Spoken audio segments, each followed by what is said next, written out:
Afterglow Movie Net, Saturday, 10:30 p.m., W5FC.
This is the W5FC repeater, PL 110.9.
Meeting on the air first and third Sunday, 7 p.m., W5FC.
Mr. Chairman, I need to make myself very clear. If we uplink now, Skynet will be in control of your military. But you'll be in control of Skynet, right? That is correct, sir. Skynet.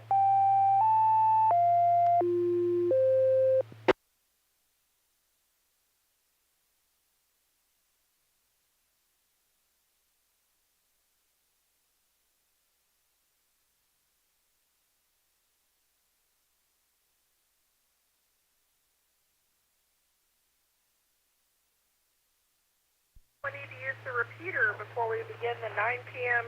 Skynet.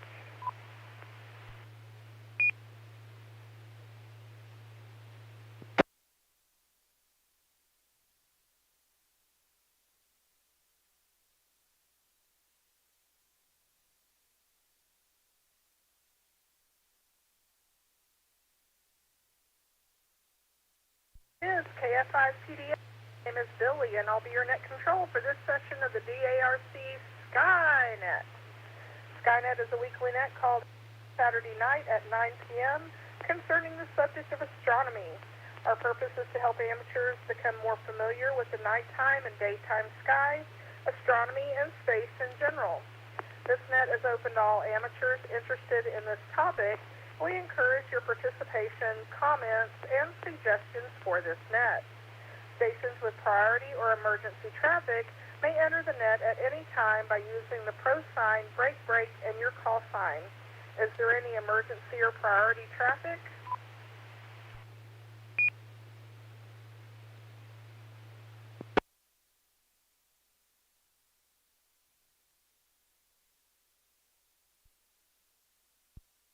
The directed net. Please do not transmit without from net control. That would be me.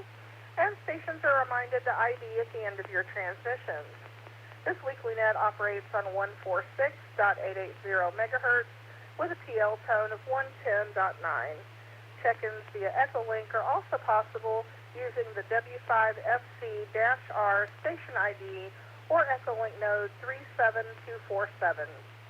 Tonight's topics, astronomy charts, pictures, and live audio-video links are available online. www.wc.org right now for the complete list. And remember to tell others about this popular net. All amateur operators are welcome. You need not be a member of any amateur radio club to participate. The net is 90 minutes long and is structured in several parts. general announcements, Texas Astronomical Society of Dallas events, where and when you can look through a telescope, National Space Society events, discussion topic of the evening, Was Up, space exploration and space history, constellation of the week, space launches of the week, recent astronomical discoveries, visible satellite passages over the next couple of days, astronomical Q&A, and our 73 round. Amateurs licensed to frequency are invited to check in, so at this time I will turn the net over to my alternate net control, Tom, KE5ICX, if you will do the check-in honors, please.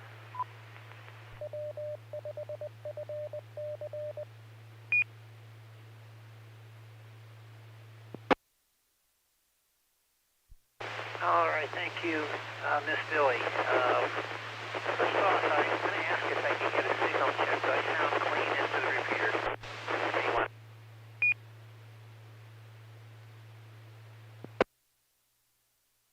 In5BB, you're pretty weak, Tom, with a lot of fading. Can just barely understand you, but we can understand you. In5BB.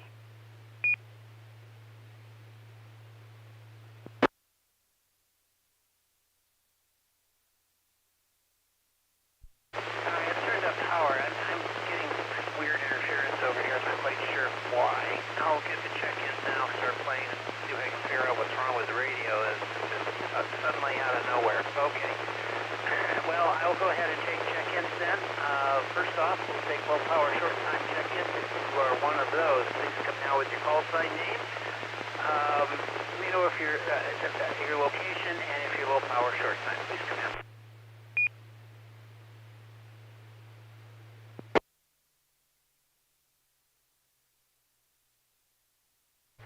November 5, Kilo Romeo Golf, Kevin, mobile, short time.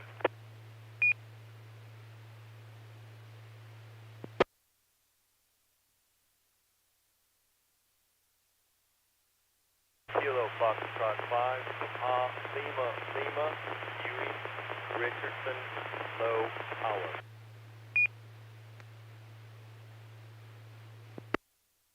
Kilo India 5, Uniform, Juliet, Dustin and Dallas, low power.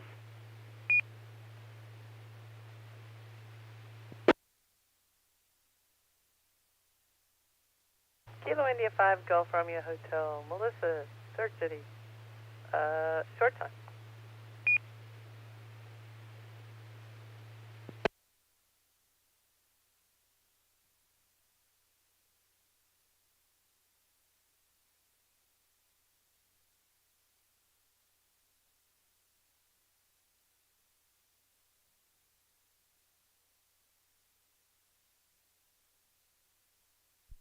All right, there were 4. Got 3 of you.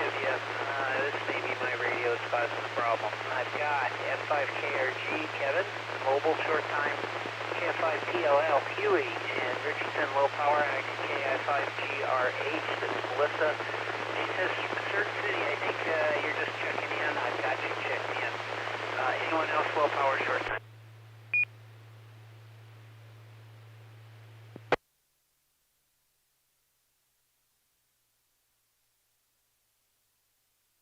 Was that a question, Tom? I'm not sure I couldn't understand you well enough. KF5GRH.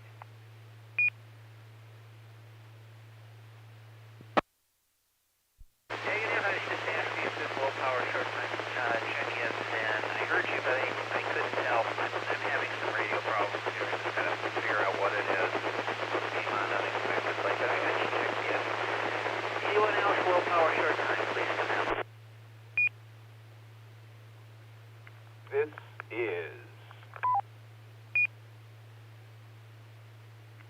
Whiskey Bravo number 4, Mike Foxtrot India, WV4MFI, Ted Dallas low power.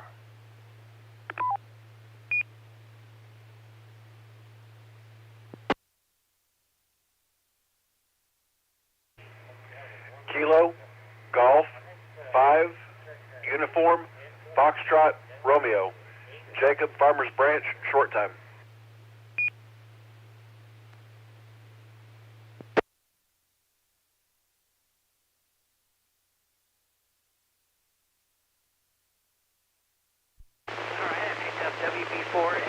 Ted, Dallas, low power.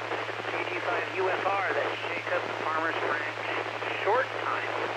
Okay, before I go to general check-ins, it's usually customary, and I'll go ahead and do this as alternate net control. Do any of these check-in stations have anything you want to bring to the net before you disappear?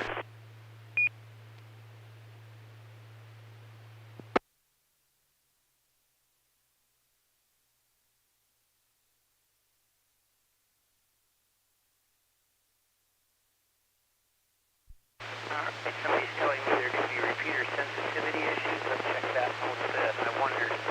Okay, I'm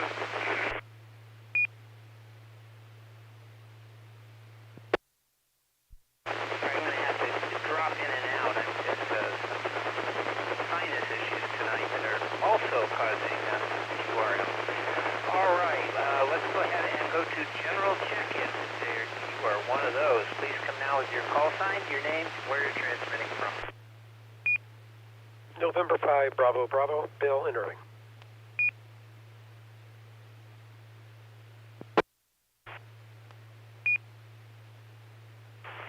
Oh, Golf 5, Bravo, Zulu, Whiskey, J. Now, what?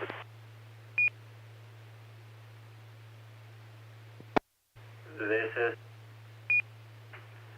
November 8, Whiskey, Romeo. N8WWR, Romy, I'm in Great Plains. Kilo, Foxtrot 5, Zulu, Bravo, Lima, Bill, Farmers Branch.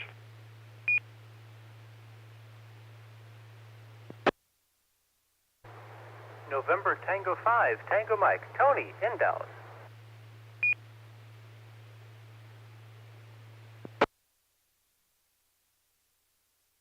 Kilo, Foxtrot 5, Juliet Hotel Alpha, Chaz, Mesquite.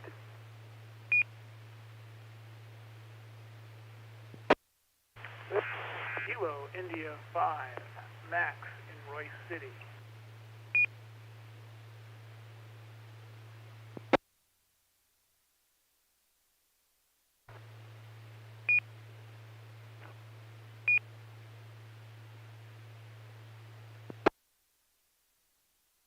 This is Alpha 5, Alpha Hotel, Robert Richardson.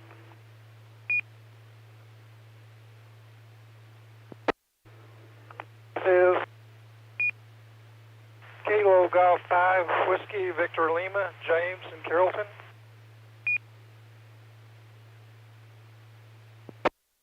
Whiskey Bravo 5, Oscar Zulu Lima, Brendan DeSoto.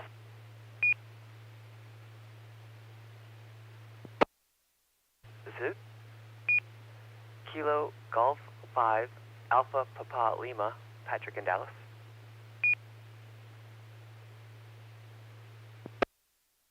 This is Whiskey 5, Golf, Uniform, Sierra. It's Gus, far northeast Dallas, mobile.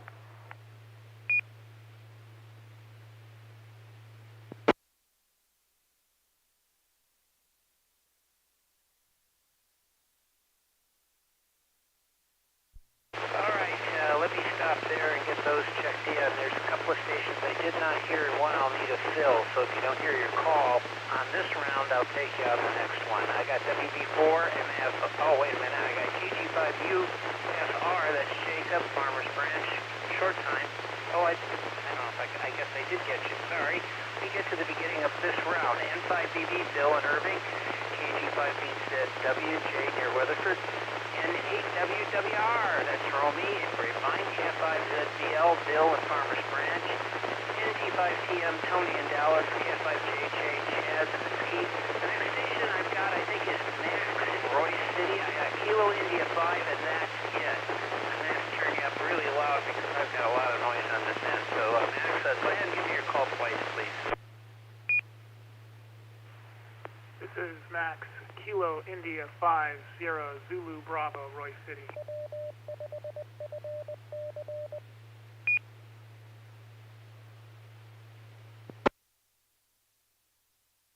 All right, I think I got Kilo India 5, India Zulu Bravo over, I think that's Max.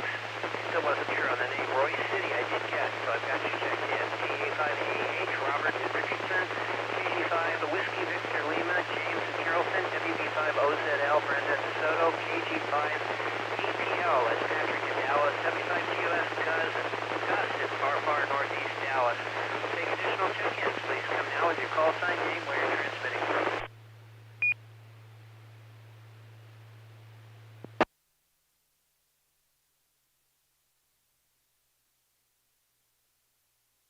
November Victor 5, Foxtrot, Virginia, Fort Worth.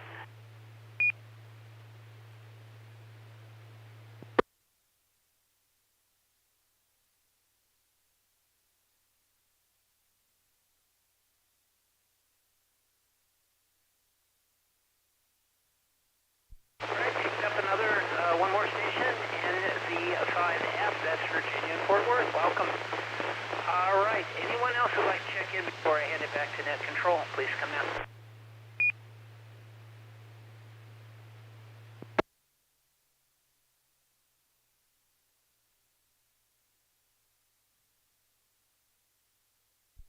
Okay, Miss Billy, you're up. We're at 21 check-ins so far. This is KE5ICX.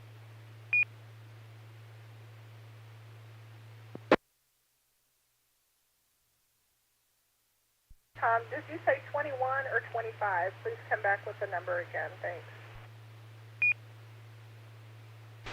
That would be 21.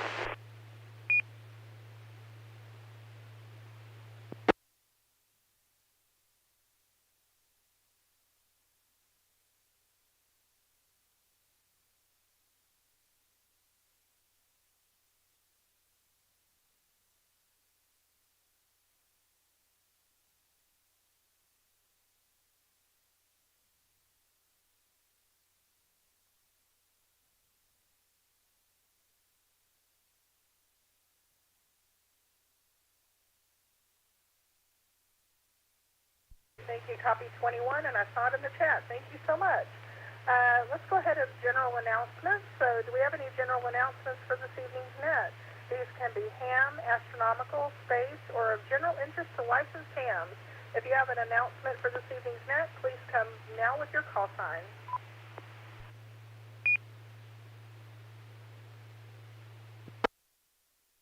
November Tango 5, Tango Mike.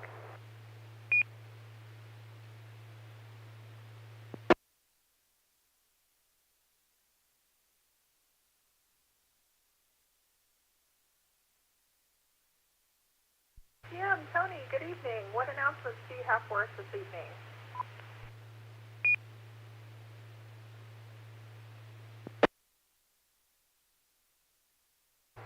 Good evening, Billy. Thank you very much. I'd like to remind everyone that this is not our last net of the evening. We have another net coming up at 10:30 or so tonight. The Afterglow movie discussion will be talking about the 1969 groovy experimental science fiction movie, The Monitors, or maybe the Merrimacs, or the Virginias. Really, it has nothing to do with Civil War history. It's about groovy geopolitics stuff from the 60s. The from 1969 will be discussed right here in this repeater at about 10:30, 10:35, somewhere in there tonight. I hope you can join us.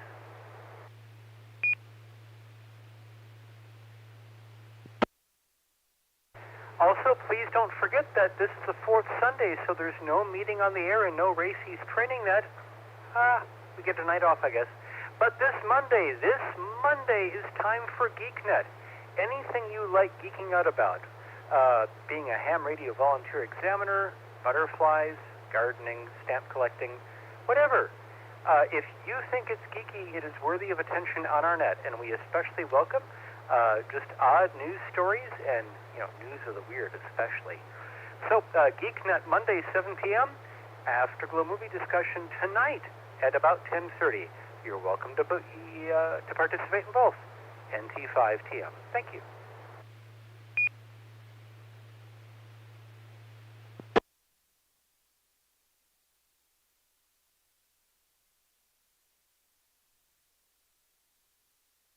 Very much, Tony. Does anybody else have any other announcements for this evening's net? If so, please come now with your call sign.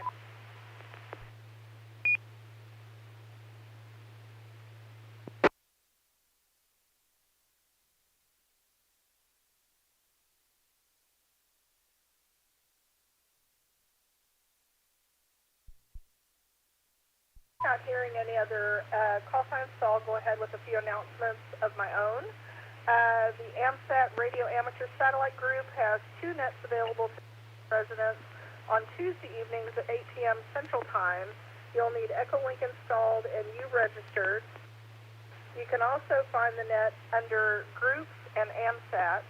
Also, a live audio link is available on their website at www.amsatnet.com. This net originates in Houston, Texas. The Dallas AMSAT net East, Dallas-Fort Worth, Texas, is every Tuesday at 8 p.m. on this repeater, 146.880 megahertz, with a PL tone of 110.9. Tom N5HYP is the net control. All are welcome to check in. First Tuesday of the month is the DARC Club Night, so there's no AMSAT East on that night. The Dallas AMSAT Net West is every Wednesday at 9 p.m. on the Arlington repeater, 147.140 megahertz, with a PL tone of 110.9 and a positive offset. The ARC hosts several Monday night nets. The first Monday of the month is Ham Fixin's Net. If you have a recipe to share or want to come on and get some good recipes from those that are sharing, or if you have a question or anecdote about food, join us on the first Monday of the month for Ham Fixin's Net. The second Monday of the month is MCOM 101, Emergency Communications. The third Monday of the month, come back for a second helping of Ham Fixin's Net. And as Tony mentioned, on fourth Mondays is GeekNet. And if there's ever a fifth Monday, it will be a surprise net. If we told you what it is, it wouldn't be a surprise. On-air participation is encouraged. On Tuesdays, AMSAT East at 8 p.m., there's question and answers, info, and news for amateur satellites. And Fridays is CERT City simulation at 8 p.m. Learn about emergency radio communications via CERT-trained amateur radio operators. Melissa KI5GRH is usually the net control. Visit the most disaster-prone city in the universe every Friday, CERT City. All are welcome. And Saturdays is the Night of Net, with TechNet from 7 to 8 p.m. and at 9 p.m. Skynet, and as Tony mentioned, at 10:30 p.m. the Afterglow Movie Net. The first and third Sundays is the Dallas Amateur Radio Club meeting on the air.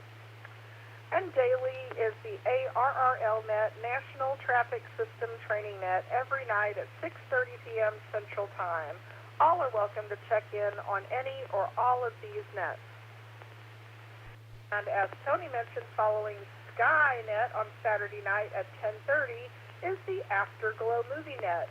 If there are any new listeners out there, the way the Afterglow movie works is we always participate by submitting suggestions. We've created a list of movies. A movie will be chosen. The movie is watched at your convenience during the week, and we convene at 10:30 p.m. on Saturday for the Afterglow Movie Net, where we discuss the movie that was watched during the week. We discuss everything from plot, characterization, special effects, music, and any other interesting bits about the film or any interesting trivia about the film. So at this time, I will turn the net over to Tom, KE5ICX, if you will give us the information on tonight's Afterglow info from KF5TDS to KE5ICX.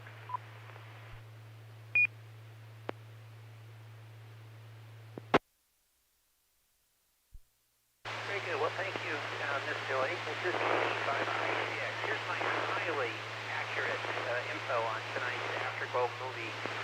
Harry Jordan shook his fist at the giant screen.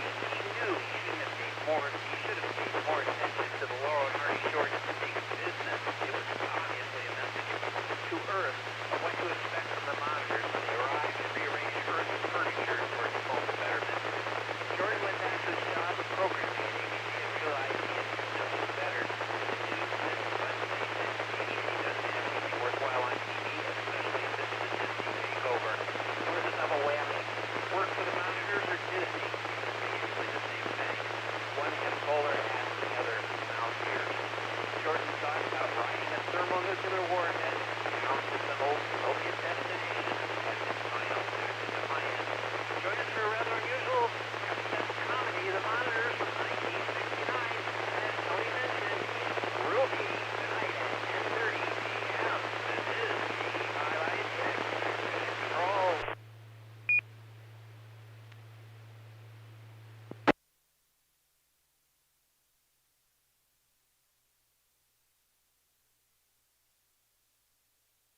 Thank you, Tom. And I'm not sure what's going on with the audio tonight, but you are barely audible. It was low, so hopefully you can do something about that so we can hear you a little bit better. There's just a lot of static, so that's making it difficult to hear. You're readable, just very, very low. So not sure what's going on with the repeater tonight. All right, and you can keep up with all the DARC events, nets, and activities by going to the club website, w5fc.org. This is KF5PDS, Billy, your net control for this session of the DARC Skynet.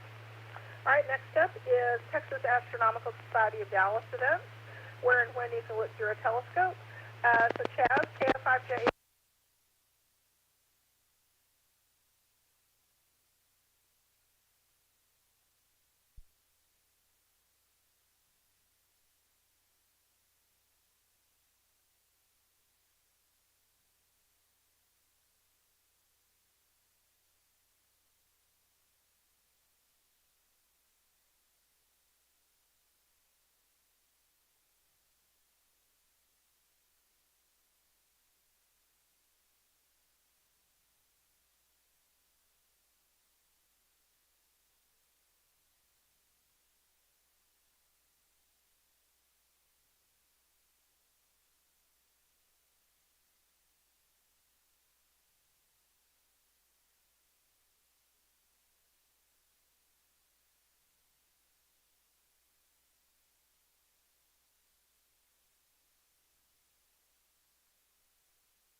Net control, Billy, KF5PDS, it's all back to you.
Oh, I can now, Tom. This is Inside BB. You were really weak earlier, so I just wasn't listening because it was all... Are you asking for National Space Society news?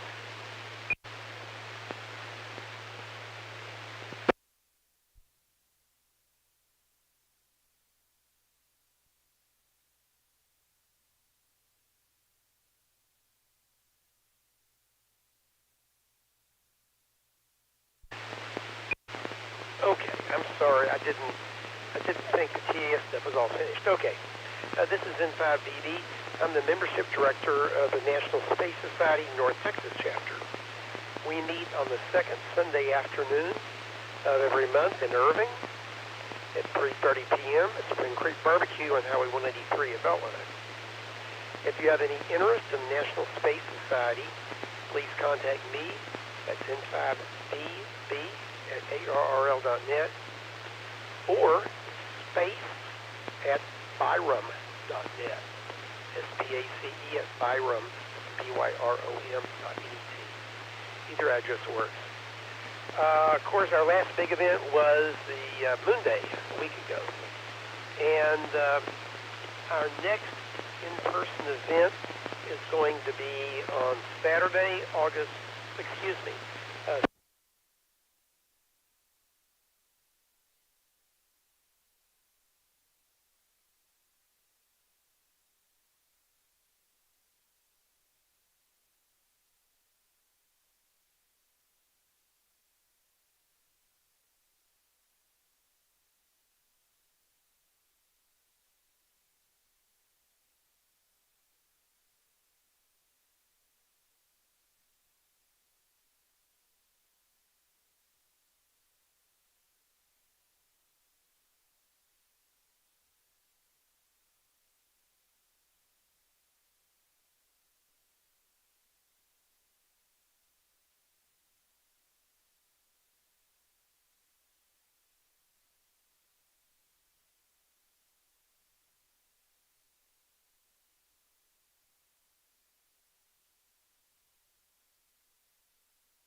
Club activities.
Basin.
color Neptune, since these particles are found to have a roughly white visible reflectivity spectrum, the researchers wrote in their paper. The lower of Neptune's aerosol 2 layer also explains why dark are easier to observe in Neptune. Below the aerosol 2 layer is a called the aerosol 1 particle.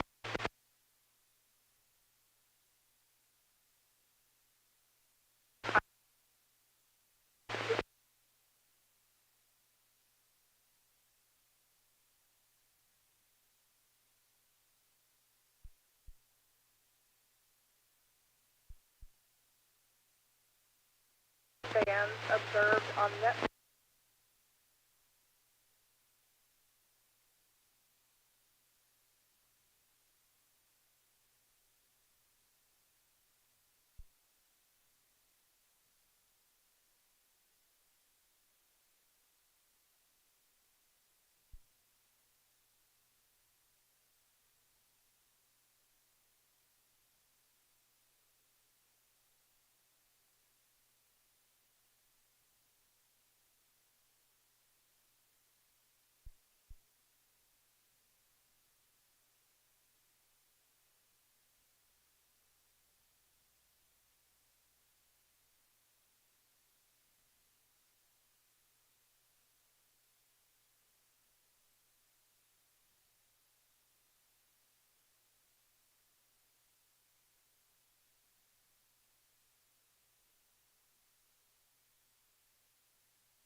astronomers in the past, from ancient times to the 19th century, assigned Thuban different magnitudes, and they suspected that Thuban of being a variable star, though it shows no signs of variability today. Joanna Bayer himself, in his charts 1603, ooh, hang on a second, I'm just getting audio off of YouTube.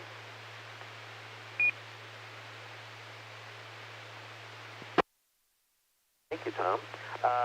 Let's see now. Bayer himself, in his charts in 1603, gave Thuban a larger symbol than Edelman, thereby giving Thuban its alpha designation. Thuban is the best known for being the former pole star about 4,800 years ago, according to the Old Kingdom period of ancient Egypt. It was the nearest to true North Pole about 2830 BC, being less than 10 arc minutes from the North Celestial Pole. That's closer than Polaris is now. Edelman, or Gamma Draconis, is the brightest star in Draco at magnitude 2.24. The name Edelman is derived from an Arabic word that means dragon's head.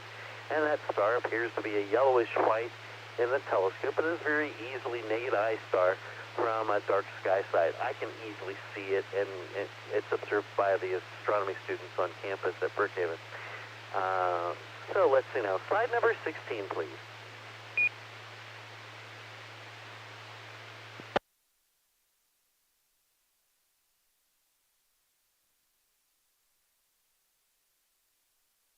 M102. In July 2016, issue of the Texas Astronomical Society newsletter called The Spectrum, and David Hutchinson's article notes bit of a conversation regarding M102. That M102 is really a duplication of M101. Interesting major. That's not NGC 5866 in Draco. The Astronomical League's Messier lists M102 as NGC 5866. Stephen James Amiro simply lists M102 as a duplicate observation of M101. Burnham's Celestial Handbook has a photograph of NGC 5866, but doesn't even mention M102 in this section on Draco. It's an object of NGC 5866 is a nice edge-on lenticular galaxy known as the Spindle Galaxy. It appears somewhat elongated fuzzy streak that is wider and brighter at the center. So there's controversy about M102. Interesting. Sidemaster, slide number 17, please.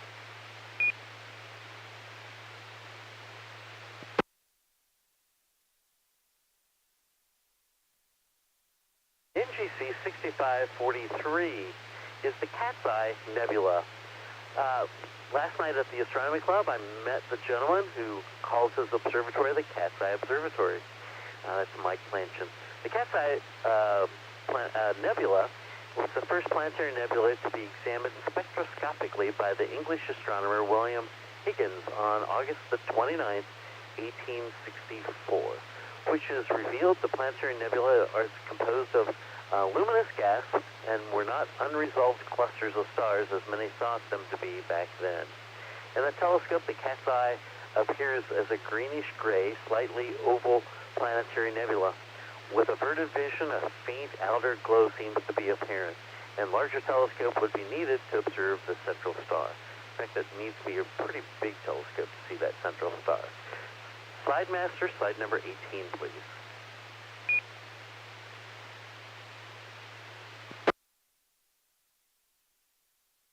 NGC 5907 is an edge-on galaxy known as the Splinter Galaxy, or the Needle Galaxy. In a modern telescope, it looks like a moderate-sized telescope. It looks like a faint, fuzzy streak similar to M102, but unlike M102, which could be NGC 5866, it is more uniform across its length. It remains about the same with almost across from one end to the end, from one end to the other end, getting only slightly thinner at its tip. The splinter or the needle are good names for this galaxy because of the way it looks. Slide master, slide number 19. Now this is a good, interesting designation for a galaxy. UG, this has to do with the catalog of galaxies. UGC 10214 is the Tadpole Galaxy. This galaxy's unusual extended filament earned its name in place of Alton Arp's list of peculiar galaxies. Arp's galaxies are famous, and there's a list of them for the Astronomical League Observing Program. One look at it, and you'll instantly see why it's called the Tadpole Galaxy. Arp placed this galaxy into a class known to have narrow filaments, and for this galaxy in particular, he notes a mention of disturbance inside West Arm filament may originate from there. Famous observer Barbara Wilson was also able to see this galaxy in her 20-inch F5 Newtonian at 230 power as a small oval, fairly faint, with no extension seen. I'm sure she probably did that at the Texas Star Party. And this is KF5, JHA, and this is Skynet. Slide Masters, slide number 20, please.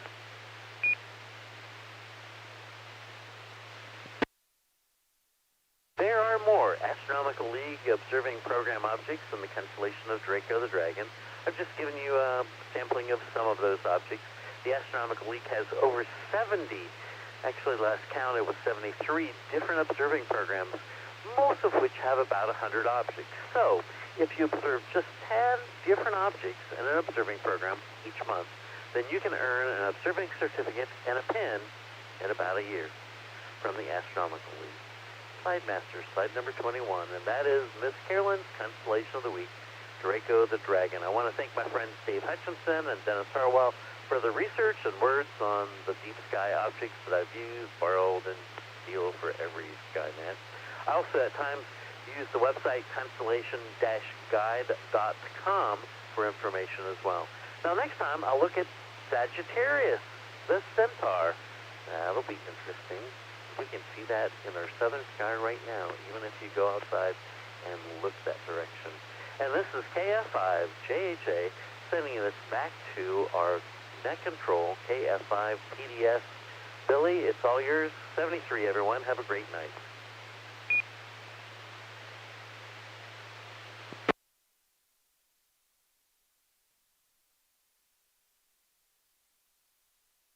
Thank you, Kaz. And yes, this is KF5 PDS, Billy, your net control, for this session of the DARC Skynet.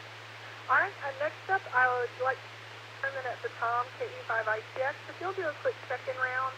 And I also saw Clay over there on the Echolink chat, November 5 Oscar Foxtrot, if you'll make sure to get him checked in. And if you'll just do a quick check-in, if there's anyone on frequency that would like to check in, and then if you would give the report on space launches for this week. So this is KF5 PDS to KE5 ICX.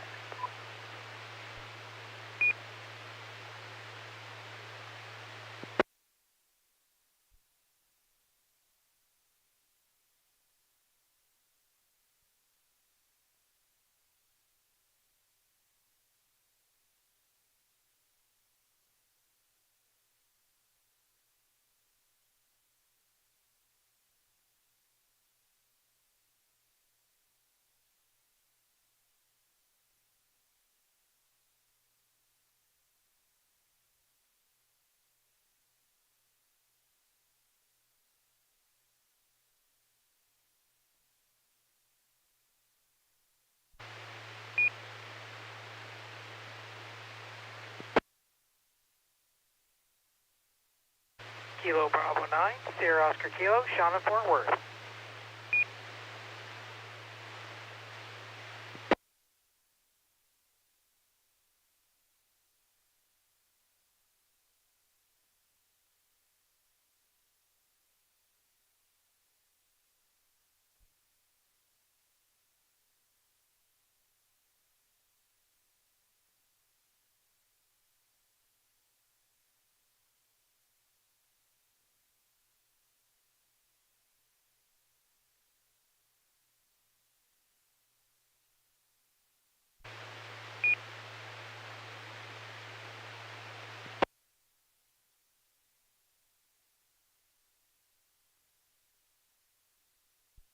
Kilo Golf Juliet, uniform Anthony and Santa Park, listening on Echo Link, over.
Tom.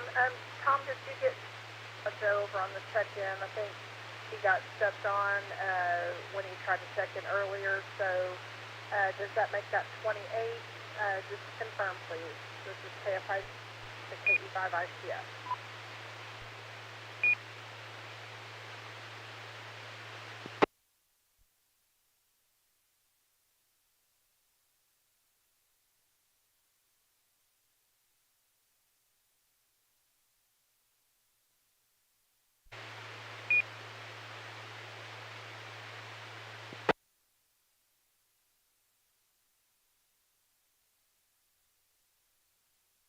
Excellent. Thank you so much.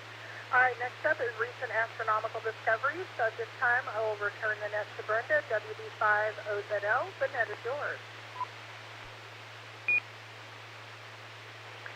Thank you, Billy. This is WB5OZL. The title of this is Why Jupiter Doesn't Have Rings Like Saturn. Well, because it's bigger, Jupiter ought to have larger, more spectacular rings than Saturn has. The new UC Riverside research shows Jupiter's massive moons may prevent that vision from lighting up the night sky. It's long bothered me why Jupiter doesn't have even more amazing rings that would put Saturn to shame, said UCR astrophysicist Stephen Kane, who led the research. If Jupiter did have them, they'd appear even brighter to us because the planet is so much closer than Saturn. Kane also had questions about whether Jupiter once had fantastic rings and lost them. It is possible for ring structures may be temporary. To understand the reason Jupiter currently looks the way it does, Kane and his graduate student Jae-Zing Lee ran a dynamic computer simulation accounting for the orbits of Jupiter's 4 main moons, as well as the orbit of the planet itself, and information about the time it takes for rings to form. The results are now online, soon to be published in the Planetary Science Journal.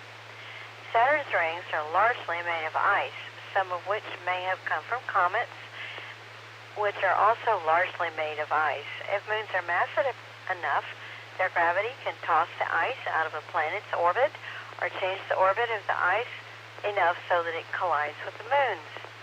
We found that the Galilean moons of Jupiter, one of which is the largest moon in our solar system, would very quickly destroy any large rings that might form, Kane said.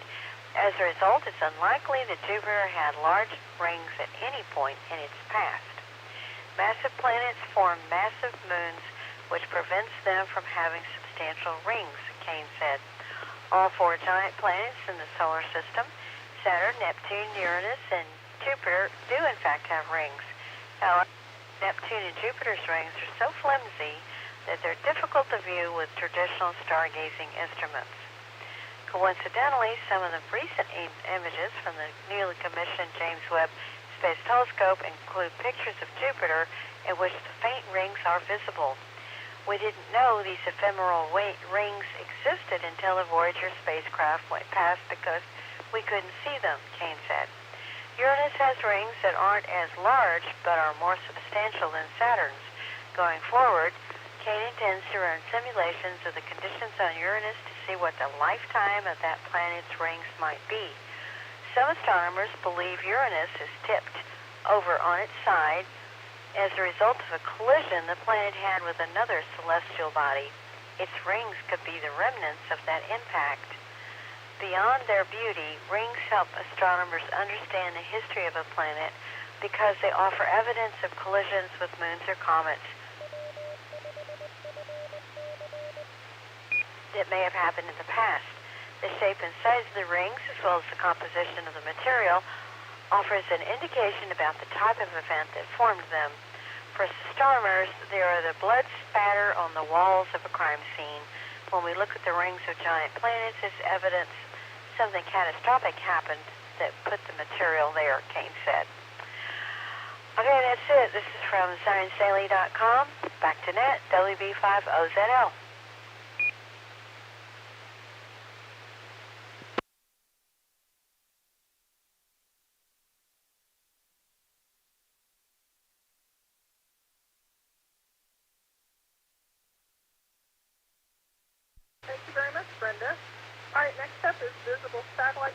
changes over the next couple of days, so at this time I will return the net to Tom. KU5ICX, the net is yours.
Thanks very much, Tom.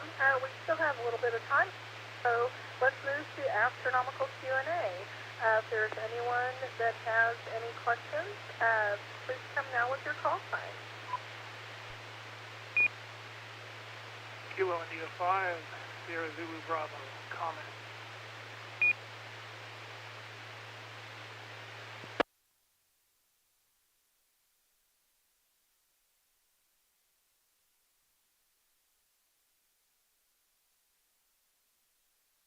India 5, Sierra Zulu Bravo. Max, good evening. What comment do you have for us?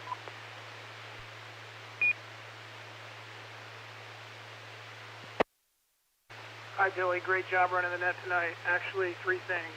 first of all, my last employer before I left active duty was the National Reconnaissance Office for a few years. And guess what? The Hubble Space Telescope primary mirror is 2.4 meters.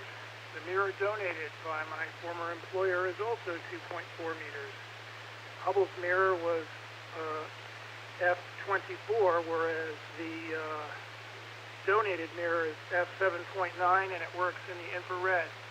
Ironically, it was finished by my current employer, L3 Harris, in 400, actually less than 400 nanometers coating of silver.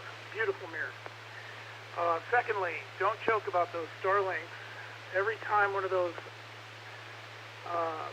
things goes up, one of those SpaceX launches goes up, it releases 46 of those light-polluting satellites. And as an amateur astronomer, I really don't like that. And finally, I published an article in this current edition of aerospace-tech-review.com, 21 July, and it's titled Deep, parentheses, field, close parentheses, thoughts. And guess what? It's about the James Webb Space Telescope. Back to the net, doing a great job. KI-5, Sierra Zulu Bravo.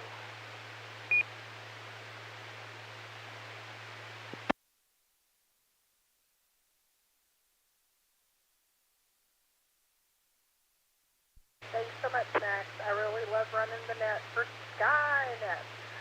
And that's really cool. Congrats on the article, and thanks for the information. Does anyone else have any comments or questions for this evening's net? If so, please come now with your call sign.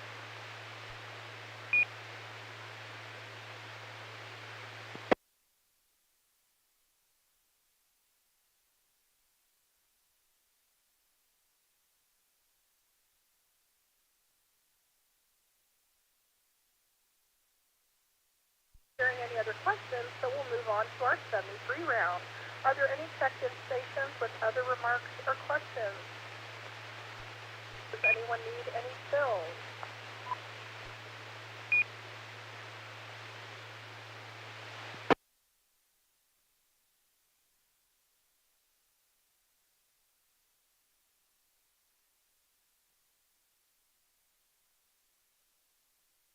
Not hearing anything, so I'll return the net one more time to my alternate net control, Tom, KE5ICX. If you'll do a final check-in round and get me a final count for this evening's net, I would greatly appreciate it. So this is 5 CDF to KE5ICX.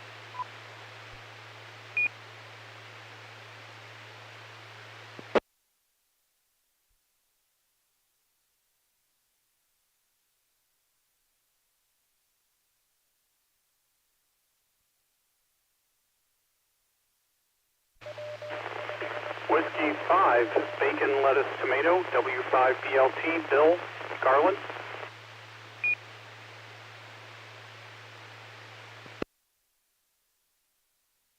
This is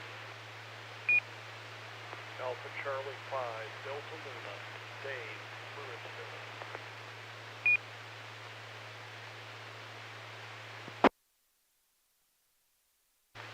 Kilo Golf 5, uniform, your uniform, David, Whiskey.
Thank you very much, Tom. Yes, tonight I copied that we had 31 hams participating on the air. So thank you to all who checked in this evening. We hope you'll join us here next week and every Saturday night at 9 p.m. to discuss astronomy, space, and space exploration. On this net, the sky is never the limit. We're always looking for net control stations for this and all the other DARC nets. If you would like to try your hand at this, contact any of the net control. I'm completely operational and all my circuits are functioning perfectly. Afterglow Movie Net. You can follow topics and discussion about this net and astronomy in general on Facebook and Twitter, as well as our audio and video streams, video archives, and other useful internet resources by going to w5fc.org at the conclusion of this net. So until next Saturday night, this is KF5 PDS, Billy, and I'll be closing the net at 22:29 local time and returning your repeater to normal amateur use. 7-3 everybody, and enjoy the evening discovering the universe. And remember, stay tuned. In about 5 minutes, the Afterglow movie net will start up, and we'll be discussing the monsters from 1969. So stay on for the Afterglow movie net. 7-3 everybody.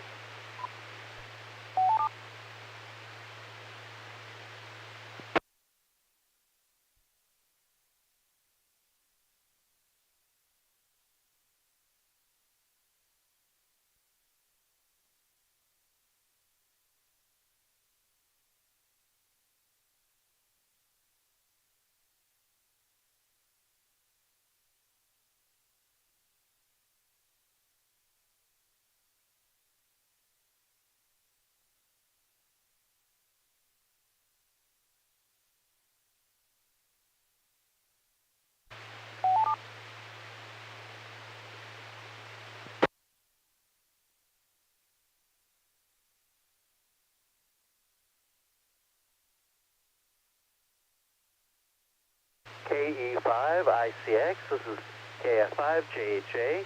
I was wondering if we have ever done Sky Captain and the World of Tomorrow for Afterglow.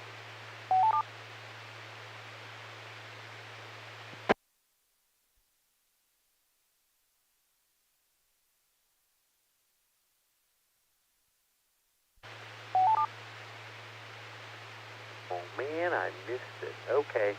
I guess I'll have to wait till the third time around. KF5JHA. Good night, everyone.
November Tango 5, Tango Mike. I guess somebody's got to go first. This is Tony in Dallas. Yes, I saw it. W5, BLT, Whiskey 5, Bacon, Lettuce, Tomato, Bill. Yes, I saw the movie. I want to be number 3. This is N5BB, Bill and Irving. Yes, I saw the movie.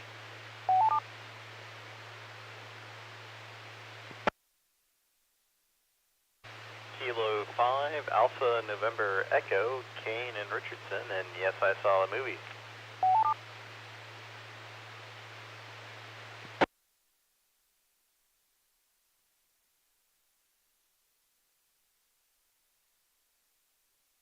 Kilo Bravo 9, clear Oscar Kilo.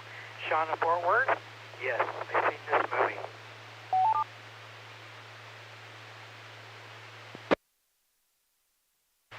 Kilo Golf 5, Bravo, Blue, Whiskey, J, however, I did not see the film. Let's all be monitoring it. Who knows, might have to come in.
Kilo Golf 5, Uniform Kilo Uniform, David McKee. I did not see the movie.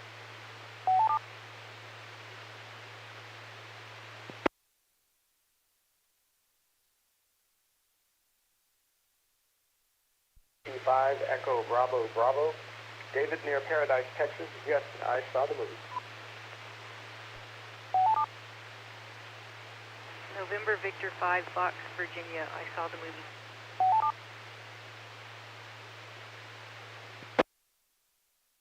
Kilo India 5, Kilo Whiskey Golf, Cruise in Arlington. Did not see this movie.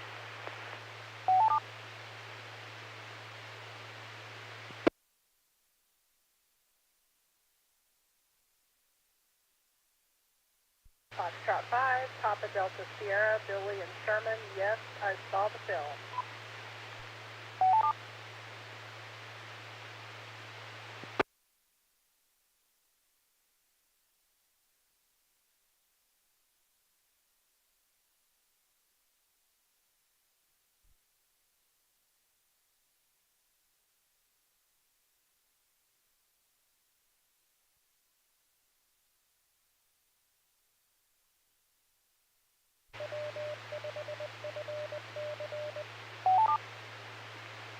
Kilo Golf 5, Uniform Kilo Uniform.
Hey, Tom, I'll keep it short. It was too long and stretched out. There were some, amusing things. The frustrated, kind of politely incomprehensible aliens, the little commercials about, there's no more tooth decay, no more common cold. The goofy military people with their, I don't know, there was a guy who had a corncob pipe like General MacArthur at one point. Their attempts to train recruits by handing them piles of stuff. I don't know, it was, there was some amusing satire in there, but it just all seemed a little too long. We all got the point well before the movie was over. So, I think that this could have been made better. I say this about a lot of movies, by making it shorter, more poignant, more attention-getting. Draw a sharper contrast between the, freedom to make your own mistakes and the freedom from mistakes. It's, one of those great human philosophical contrasts, freedom from and freedom to. And that's what this movie was really about. But it was kind of too long and rambling. So it was neither really philosophical enough nor as funny as it should have been. Too long. NT5TM.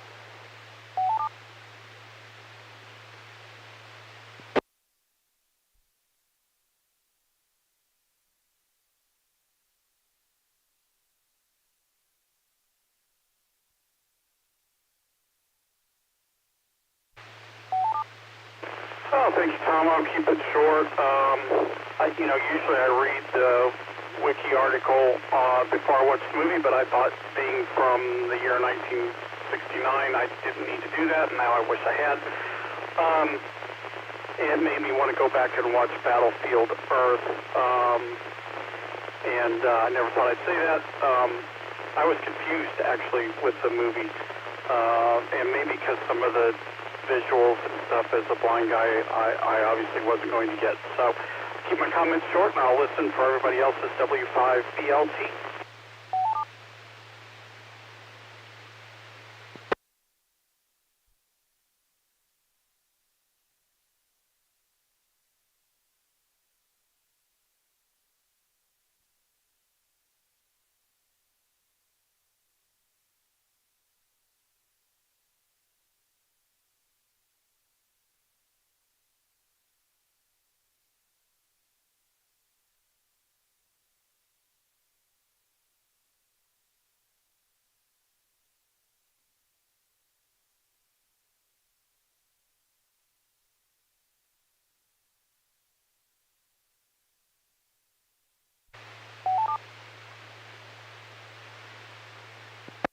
Oh, this is Inside BB.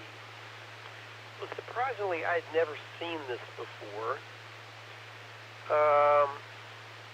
I'm glad I saw it, but I don't know if I'd look at it a second time. It was obviously a comedy, but this is more than just, the director and the final screenwriter. The novel was by Keith Laumer, a very famous science fiction author, and he was also involved, I don't think he completely wrote it, but he was involved with the screenplay. And obviously, since it was, the production was controlled by the Second City Group in Chicago, I think this is the first movie kind of production they made. They wanted to throw as many comedic elements as they could in it. And if you're familiar with Keith Laumer, he loved puns and humor and all kinds of stuff in his books and stories. So I think a lot of the basic humorous aspects of this, a little bit of the slapstick as well as the big, bold, humorous idea of somebody else coming in and thinking they could make humans better, some aliens thinking they could do that, which is another big joke. I think this is part of Keith Laumer's, his humor coming through. If you know his stories, one of the most popular things he did was the books about Retief, R-E-T-I-E-F, who was a diplomat. And Keith had been involved with the diplomatic corps. Keith Laumer, the author. And if you notice, Retief, R-E-T-I-E-F, is very close to fighter backwards.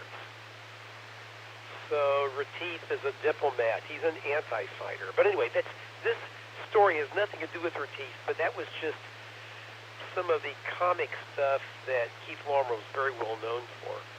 This was one of his secondary stories that not too many people had heard of. I don't remember reading it back in the 60s or 70s. As far as the plot goes,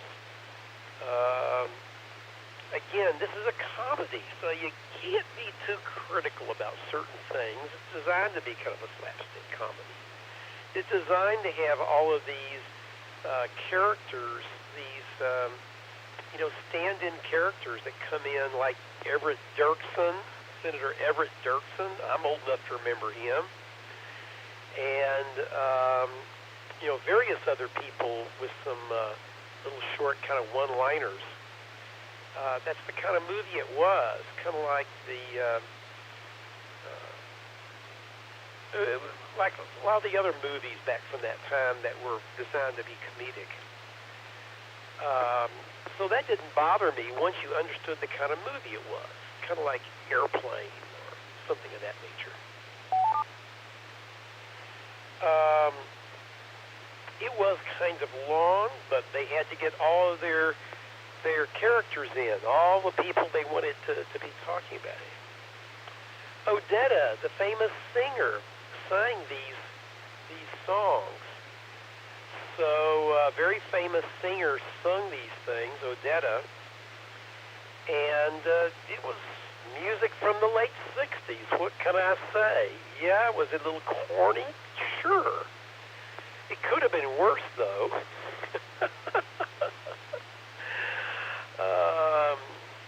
Anyway, I think I'll have more comments later, but there's lots of comments I wrote down about different parts of the plot. And the biggest thing I noticed was that many parts of this movie look like they copied the production completely from The Prisoner, the famous TV series a couple of years earlier, the British TV series. The monitor agents all wore these bowler hats, and they were monitoring you. They had all these remote cameras. The control center looked exactly like where number 1 or number 2 sat in the Prisoner control center. And there were many other things that were just completely pulled, a complete copy from The Prisoner. Unfortunately, things on IMDb and Wikipedia don't mention that, but it was super obvious to me. Anybody that's seen The Prisoner has seen this, has to think which one came first. In this case, The Prisoner came first. That's all I got for now. More later in 580.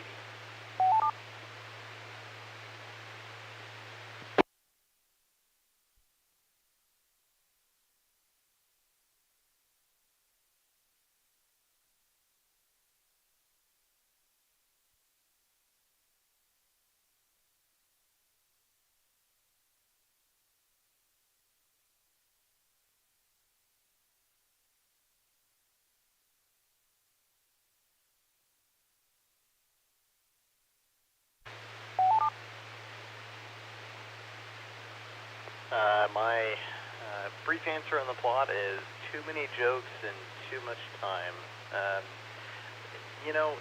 It's an interesting story.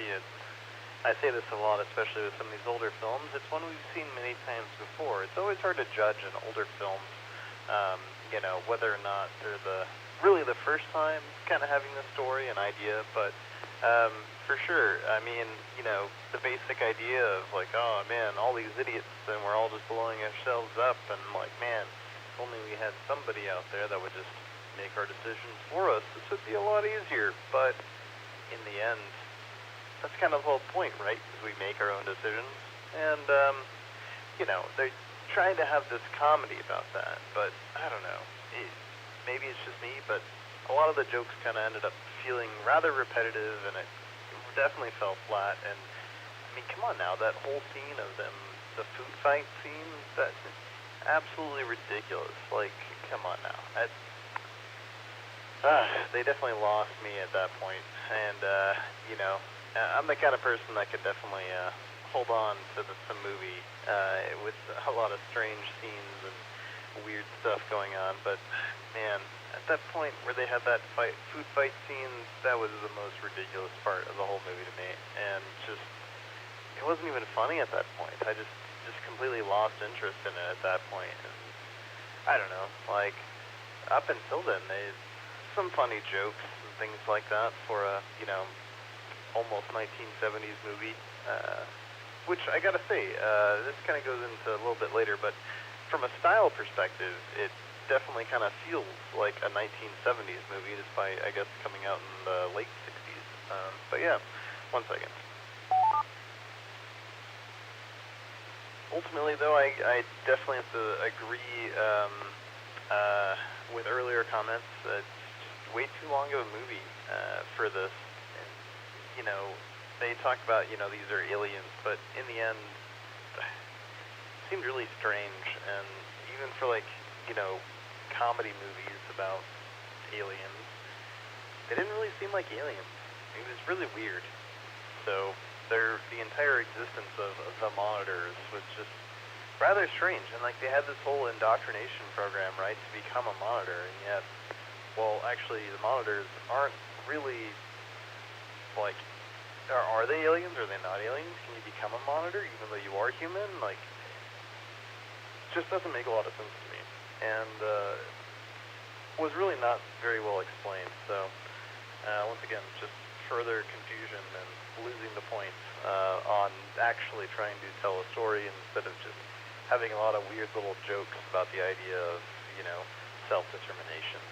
That's about it for me. K5A&E, back to net.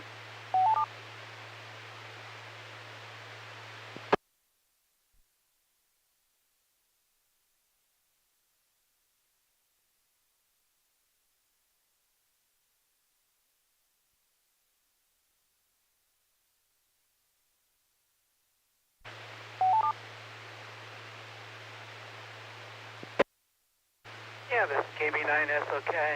Yeah, I pretty well agree with everybody said. This movie was, I try not to read the stops on these things before we watch them because I want to go into it, you know, kind of blind and want to be able to make my own opinions.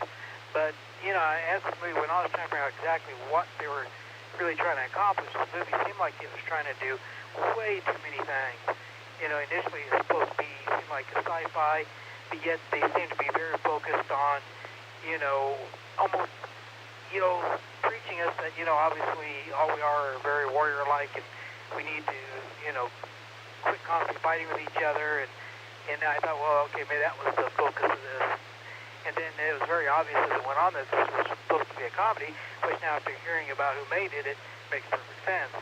But as many said, the comedy just wasn't really done very well. You know, the commercials got old very quickly. You know, had they just stuck with a few of them, it might have been amusing. But it was like half of this movie was literally commercials for the monitors. You know, I kind of see what they're going for, but it just became annoying. And this movie really actually started to kind of get on my nerves as I watched it.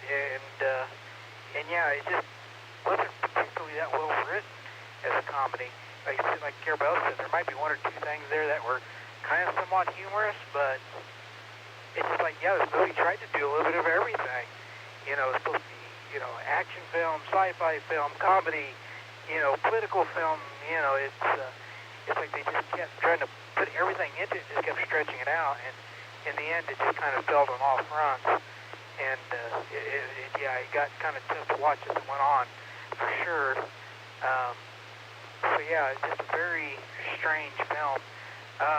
Yeah, and we watched a few comics in the past, sci-fi ones that were definitely better than this one. I don't know if we've ever watched it on here since over here since the last year. Have you guys done ice pirates. At least that was more humorous film than this one. Anyway, back to that. KB9 SOK.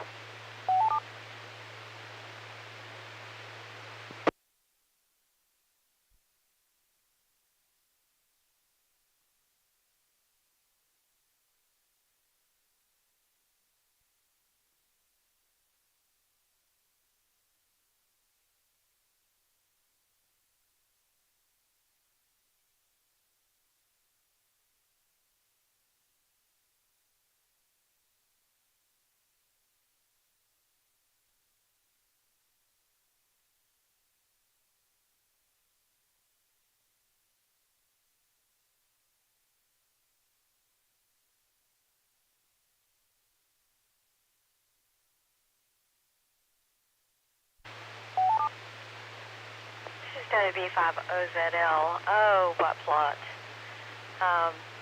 There was a lot of cleverness here, a lot of satire, and they just jumbled it all in, and I thought the plot was pretty weak. Some of the gags are pretty clever, but on the whole, I think it kind of weakened it. If they had maybe developed the story a little more and then thrown in a few laughs, it might have been a stronger movie. I had never heard of this, ever. I've read a lot of Keith Lumber books. I did never hear of the book, or did I ever read it, but the book must have been pretty good, because he's an excellent writer. But the movie wasn't well received by people either, although I liked it because it's so 60s. The cars, the clothes. It's just a little walk down memory lane with all the things from our past, or mine anyway. Because I remember 69 really well. And let's see, what else about the plot? Well, it's just the idea has kind of been overdone. We humans are just untamable. Star Trek did this in a number of episodes. We're just too ornery to become part of somebody's herd. And I think we're going to stay that way, I hope. A lot of this reminded me of 1984, the whole control thing. And I think several people mentioned that in discussing this. All right, I won't go on. Back to net, WE50ZL.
Yes, I'm here. Echo Link wasn't acting right here. Yeah, I'm actually in Springtown, Texas now. I moved from Dallas a few months ago. But this movie is so much more entertaining than the others in this genre.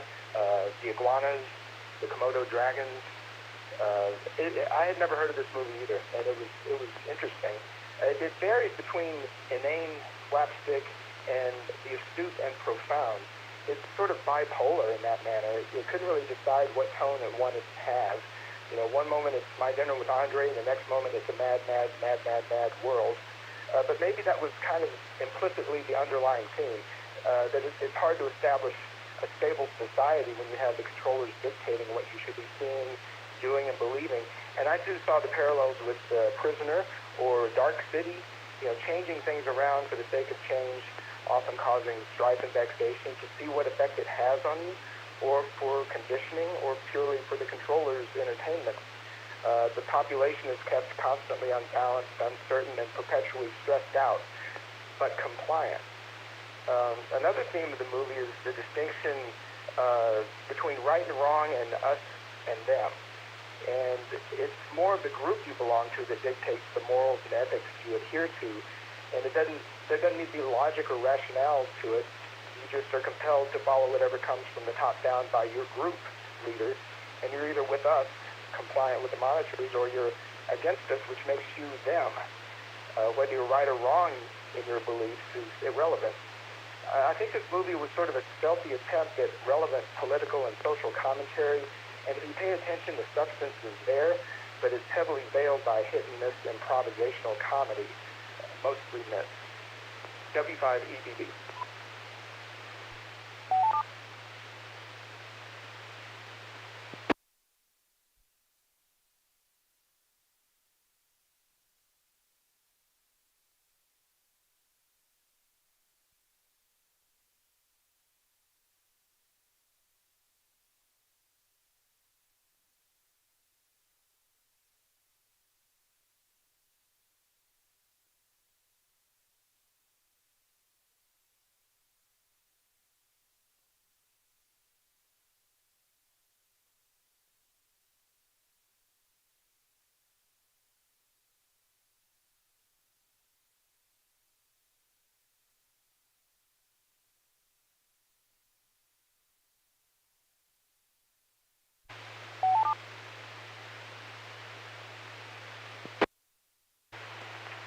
Okay, this is NG5F. Yeah, there's so many people on. I don't want to make this too long, but I felt the same kind of polarity in this, that it was 1 minute it's like it couldn't decide quite what it wanted to be. 1 minute it felt like Fahrenheit 451, and then the next minute it felt like, you know, a movie like Hot Shots or something, especially stuff like the food scene. I also agree with the fact that there really wasn't a big character-based story, even in a movie like Hot Shots or Down Periscope or something. There's going to be a character arc of some kind. This was, to me, felt very much like late 60s, definitely commentary on the state of things. That 60s was a rough decade, and it definitely had that feel, and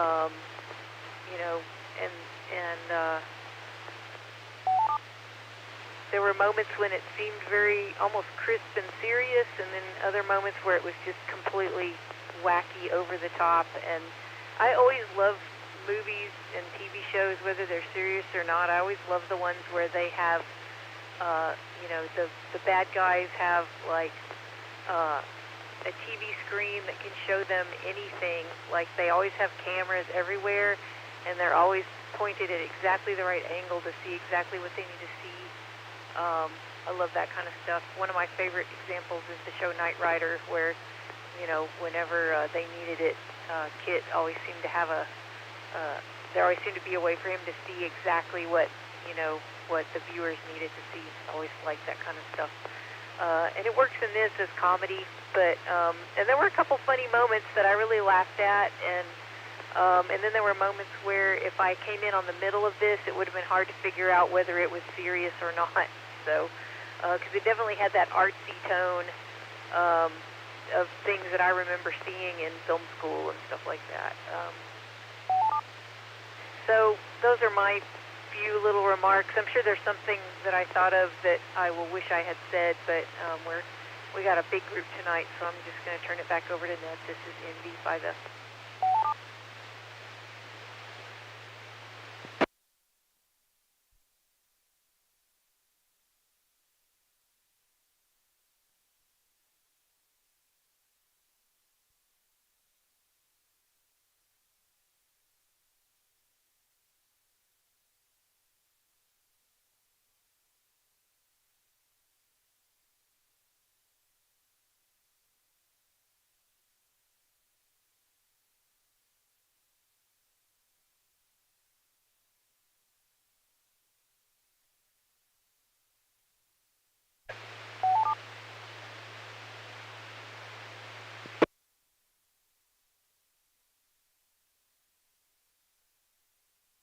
Thanks, Tom. Yeah, always a pleasure to be net control for Skynet. And it's good to be back on the Afterglow movie net. I like this film. I'm with Brenda. I love the 60s campiness, love the clothes and the hairstyles and the decor. And I really love mid-century modern things. And so I love the look of it. It was just pure 60s camp. The message is interesting because it had some counterculture, hippie counterculture elements to it, but also is more like a social commentary film, that had like a social message, but it got lost in the 60s camp.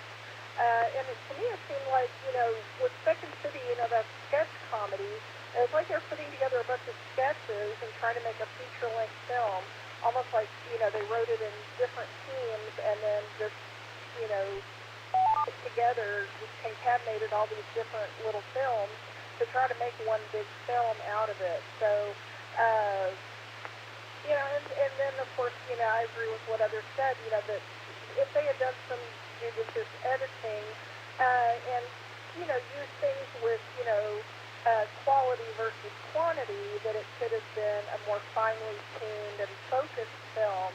But this was just a, this fire hose comedy and an element, and it was a little much. But I enjoyed it, and I don't know that I really noticed that it was too long. I didn't really check the time on it as I was watching it, because usually to me if films have lags in them, I will start checking the time. But to me it just kept flowing, but just going from one thing to the next, but not really a lot of flow. It had disjointment to it. But I enjoyed it nonetheless. I might go back and watch it at some point, just to have another look-see at it. I agree with the elements of 1984. That was one of my initial thoughts when they were doing the helicopter scenes, where they were saying all the different sayings to everybody, about freedom and choice and things like that. I was thinking, well, here's the thought police, but these thought police are just really super nice guys that just want to help us. And but the way they did it just was, strange. I wish they would have said where they were from also. And but I'll talk more about that in characterization. And I too agree with Bill about the prisoner feel. To me, it felt like the whole world just became the village. And kidnapping people and putting them in a village, let's just make the whole world the village and just watch everybody all the time.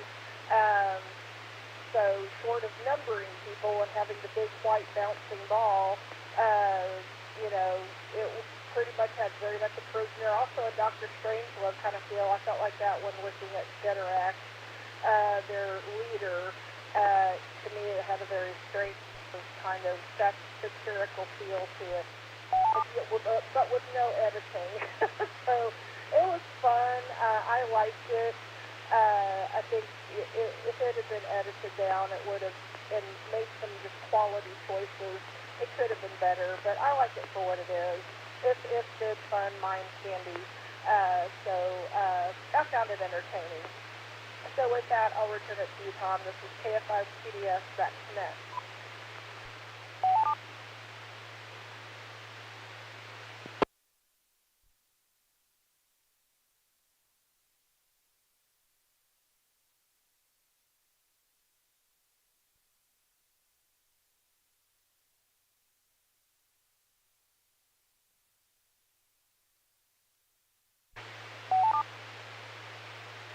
Okay, AC5DL, welcome to everyone on the net.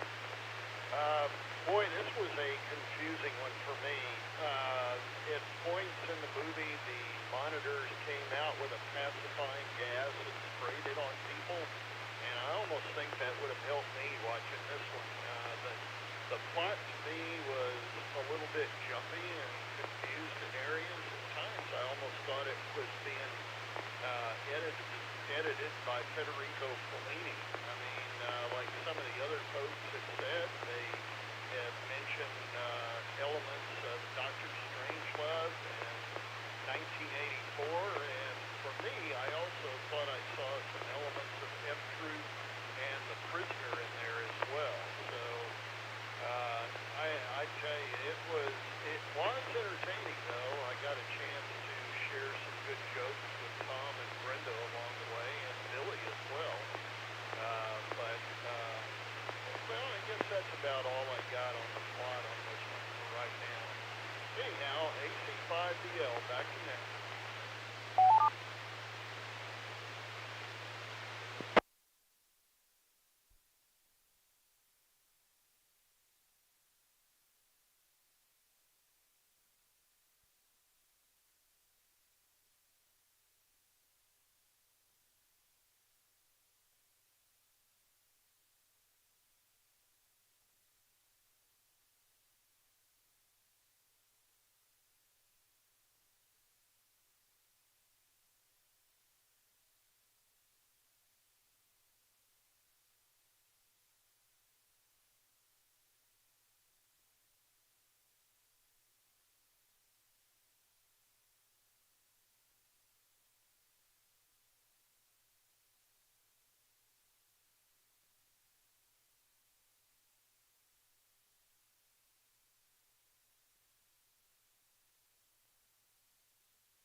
November 5 Sierra, Quebec Alpha.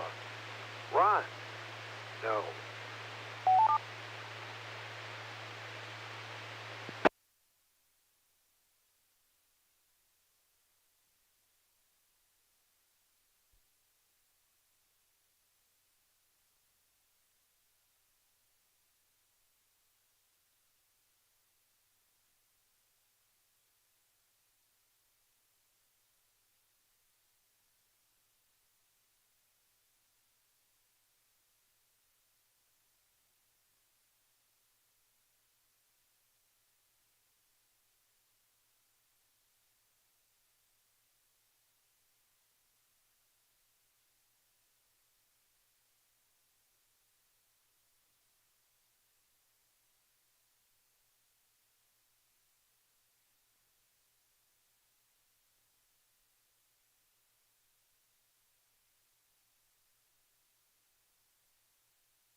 Yeah, going first is painful. I want to be able to react to everyone else.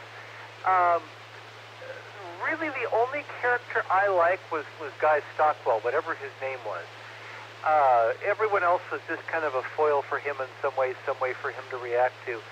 I wrote some of the. I'm just been reading through my notes while other people have been talking and listening to you too. I did at one point. I wrote a whole new concept in food fighting. So I guess we all reacted to the food fight. At another point, I wrote down, nice legs. I love women who can walk on the ceiling. But I kept making notes about him. All those weird subliminal things. He'd get those weird fast montages with the A1 gyro gun sight and topless women and tigers and all these just things kind of trying to show his interior monologue. I actually, that on one level I was annoyed by that, but on another level, I actually thought that was kind of neat for character development, showing all the things that flash through somebody's mind when they're trying to focus on what they're doing, especially in a zany off-the-wall movie like this. So Harry was my favorite. I think the whole movie was really just trying to show his development, and it was kind of hard to watch, but I really liked all the little subliminal things they did to help develop his character. For some reason, that worked for me. I guess I like aircraft, women walking on the ceiling, and tigers. NT5TM.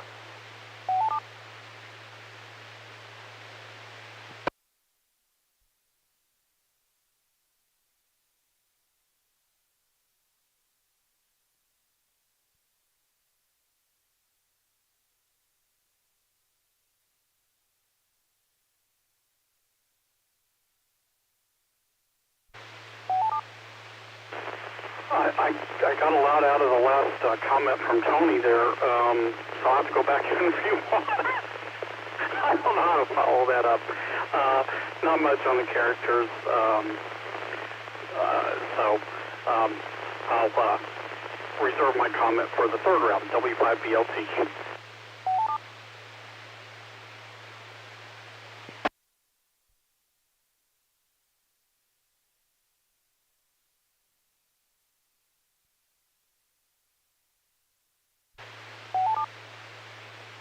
Oh boy, this is Inside BB. Well, let's think about the characters. We have the protagonist, Harry Jordan, played by Guy Stockwell. That's right, the older brother of Dean Stockwell. Both of them were in science fiction movies. We know about Dean from probably many other ones, but Guy Stockwell was also in several science fiction movies and other movies we've seen. So he, I think, did a pretty good job playing Harry Jordan, the protagonist, who had to kind of weave between this, that, and the other. And like I say, he was just like the protagonist in The Prisoner. He started off driving the sports car, did you notice, with an open top, dressed in black. Doesn't it sound like The Prisoner? And he had multiple women that were chasing after him. A little bit of the spoof. This is a spoof movie. It spoofs a lot of other things. Spoofing a little bit of the spy movies and Dr. Strangelove and other kind of movies like that. So that was his character, the hero. Then you had Barbara Cole. She was a movie star. She was the one that had a sweetheart that was just trying to do what was right. And so actually, I thought that Susan Oliver did a pretty good job playing that character and making it seem like she wasn't exactly dumb, but she just kind of had a pure heart and was trying to go along with the group that seemed to be doing the better good for humanity. You had Mona, played by Sherry Jackson, that was the kind of sex interest that was originally, she also had the pure heart, was kind of interested in the monitors, but was at the end, she ended up with Avery Shriver, the crazy guy. Well, Barbara Cole ended up with with Harry Johnson. So that was kind of an interesting thing. You weren't really sure till the end who's going to interrupt with who. You had the monitor leader, Tersh Shatterax or something, played by Shepard Strandwick. And he played it straight, just like a lot of these other science fiction movies. No emotion, kind of like Spock, just this creature from some other universe or world that was going to do what he did, and he had a job to do, and he didn't understand these human emotions. So he played that pretty straight. The character Max, played by Avery Schreiber, looks to me like it was created for Avery Schreiber. Just the comic interest. And of course, Avery did his Avery stuff. Larry Storch as Colonel Stutz was, you got to remember, he was, some of these characters were on the F Troop and some other movies. So that's why it looked like some of those other shows, because you'd seen some of these characters before. But Colonel Stutz, some of this reminded you a little bit of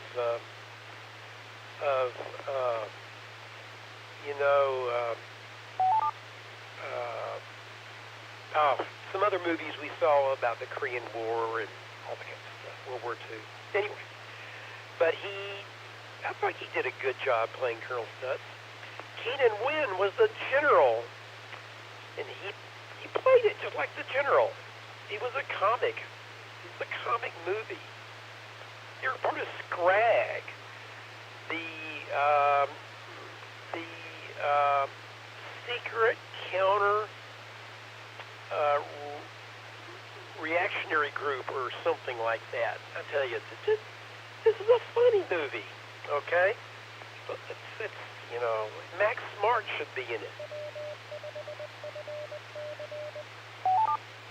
So, taken like that, this was a movie of its time. Again, reminds me, it's a few years before Airplane, but reminds me a mixture between movies like Airplane and the Kentucky Fried Movie, maybe, and The Prisoner. Anyway, N5BB.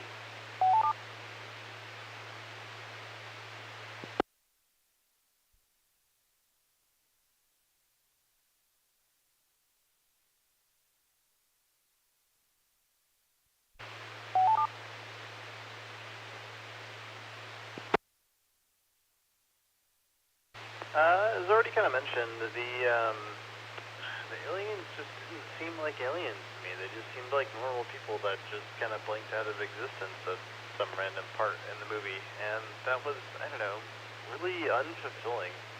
And I don't know, some of the characters, I don't know, it seemed kind of strange. The main character was just really flat and kind of kept doing whatever he was going to do, and that was the movie. And oh man, free will, isn't it great? Like, yeah, okay. I don't know, just really bland and flat was like the only way I can really begin to describe most characters in this movie. There's only one character that's definitely different from the rest, and that was, what was his name? I don't know, the guy that was like the general, no, not the general, I guess. I don't know, the guy of disguise that was constantly changing up his costume. At least he, had multiple facets, I guess, to his character. I don't know, he just, only because he was constantly changing up how he looked and somewhat how he behaved, although you could definitely, tell the pattern, halfway through it as far as what he really was. And, I don't know, characters. Gosh, this movie. K5A&E, back to net.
Yeah, this is KB9SOK. Well, being that this is a comedy, it's always obviously very, subjective to each person. So it's hard to really pick on these characters, because I'm sure they were following what they were directed to do.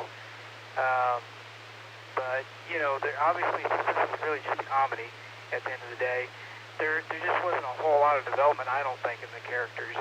I didn't really see a whole lot of change in anybody. They were pretty simple. So I guess it was acted okay. But it was just, nothing really special at the end of the day. No one really stood out to me as being, that's a great character, I just didn't find this particular movie that funny, so, I really don't have a favorite here. Not a whole lot to add, so we got a long list, so get back to that. KB9 is okay.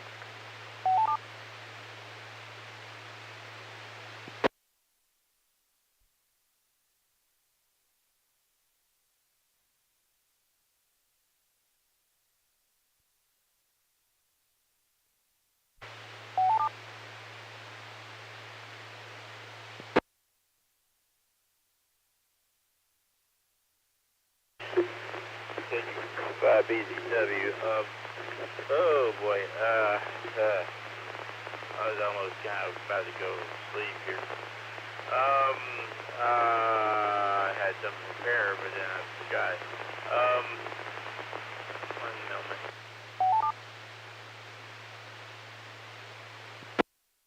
Okay, so fact was, I did see a small portion of it, but the quick edit that were supposed to be is a little montage of what the guy was thinking.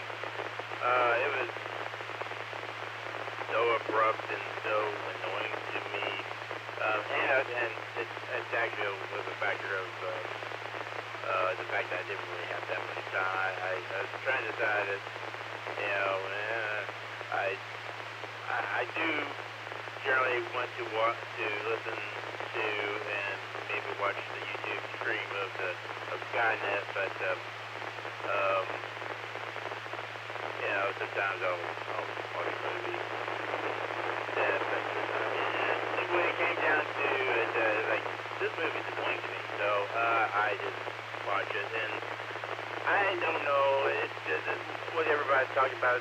There's some interest in what they've said, but I don't know.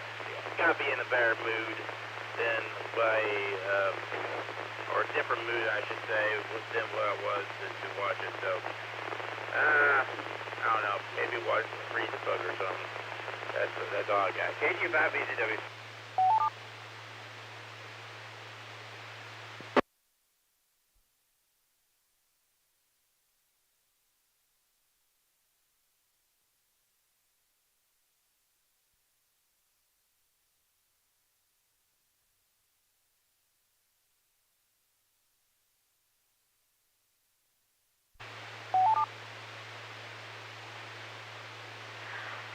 WB50ZL.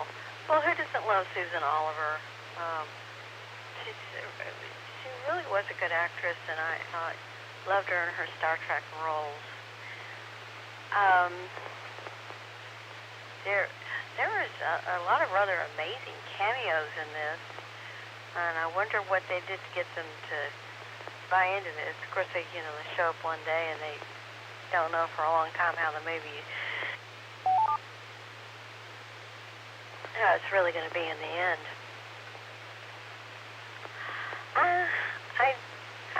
They really kind of fell flat on developing most of the characters. I thought just didn't. Some of them just didn't gel together, or they seemed to not know what they were supposed to be doing. And the thing jumped around so much, it was hard to focus on any of the characters. All right, I'll quit there. WB50ZL.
strangers from Dark City in this movie.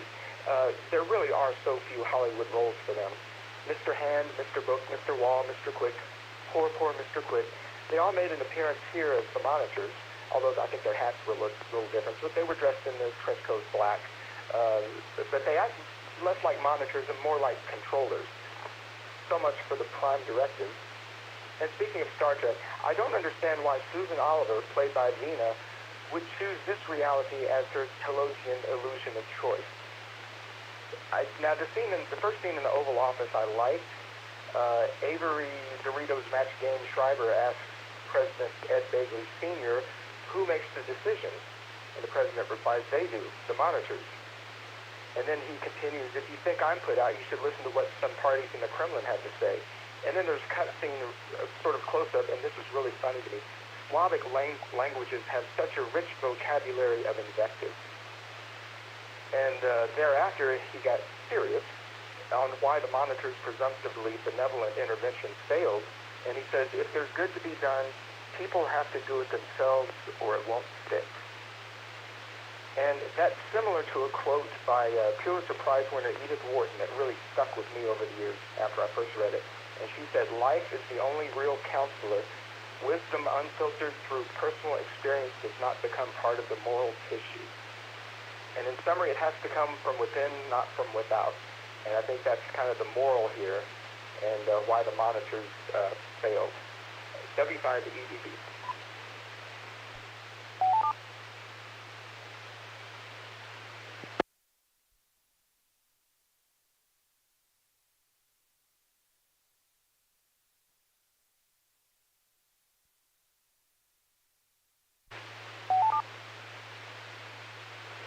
Okay, this is ND5F. Characters. Well, since I'm a little further down the list, I'm probably going to sound a lot like other people. I didn't see any real character arcs necessarily.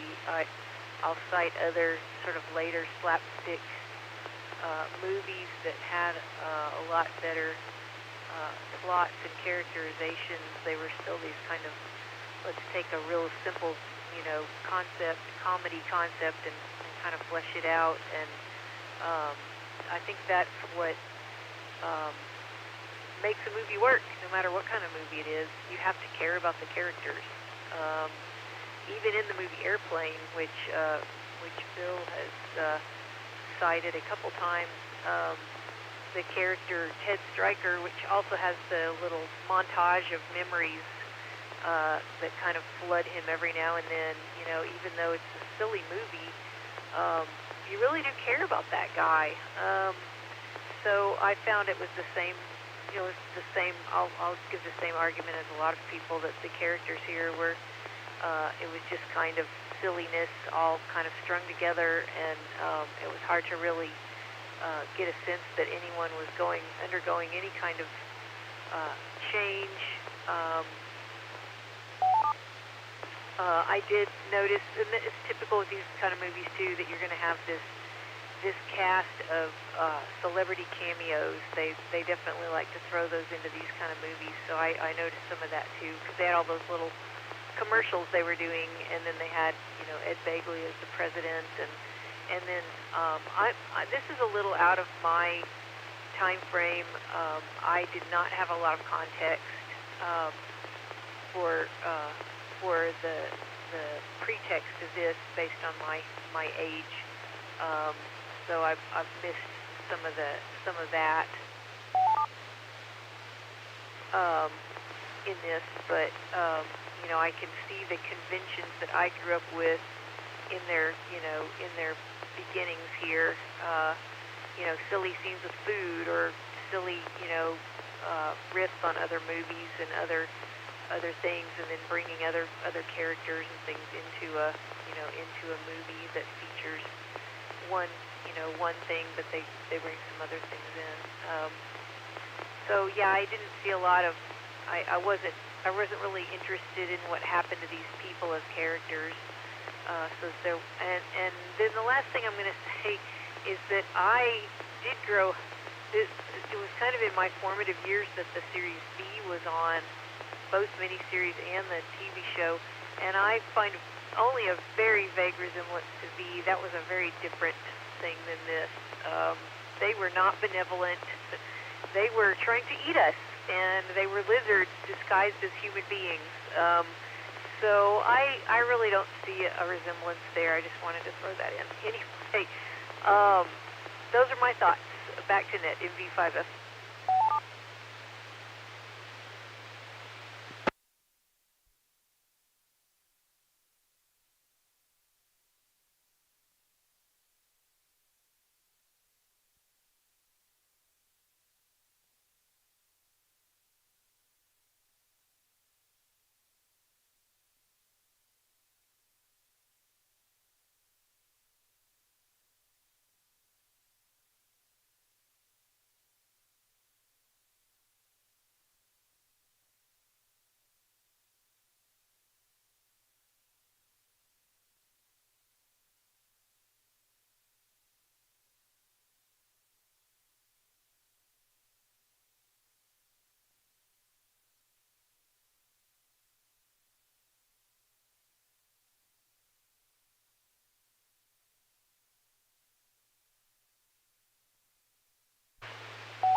KI5KWG. No, I'm inside tonight.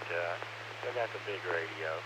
And I think I picked a great night to missed seeing the film because I've really been enjoying the comments. And as a result, yeah, I might just watch this film. So, but that's all I've got for y'all. KI5KWG, back to you next.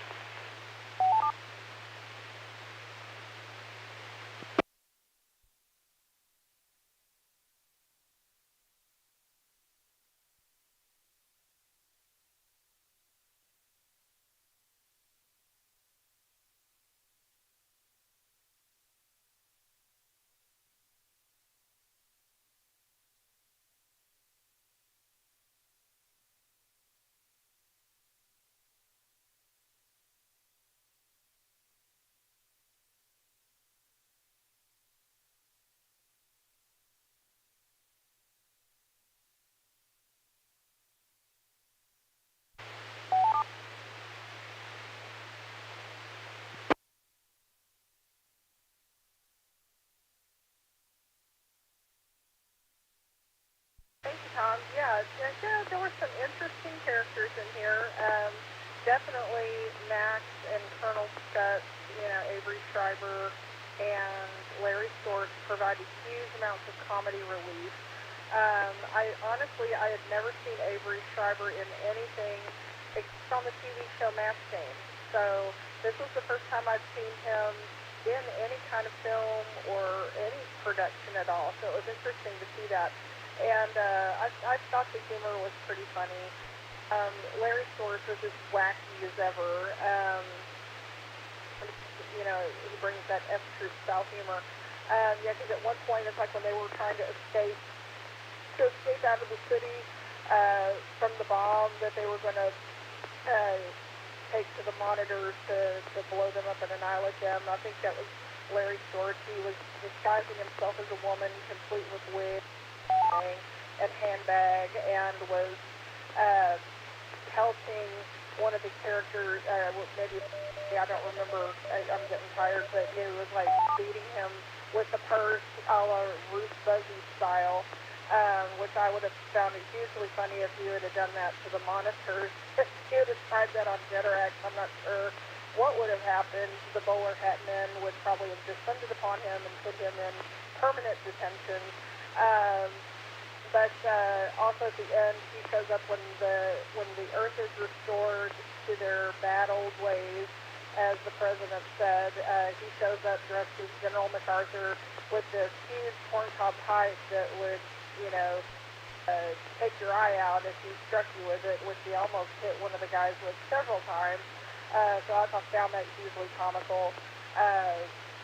And then the president I found was an interesting character. I also, like David, noticed the Slavic languages have such a rich vocabulary of invective.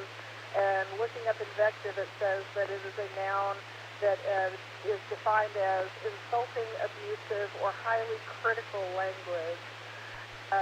And I also found the president, kind of pathetic at times. He elicited some type of pathos because here was a man totally put out of a job, but yet he still stayed in the Oval Office doing crossword puzzles, just biding his time.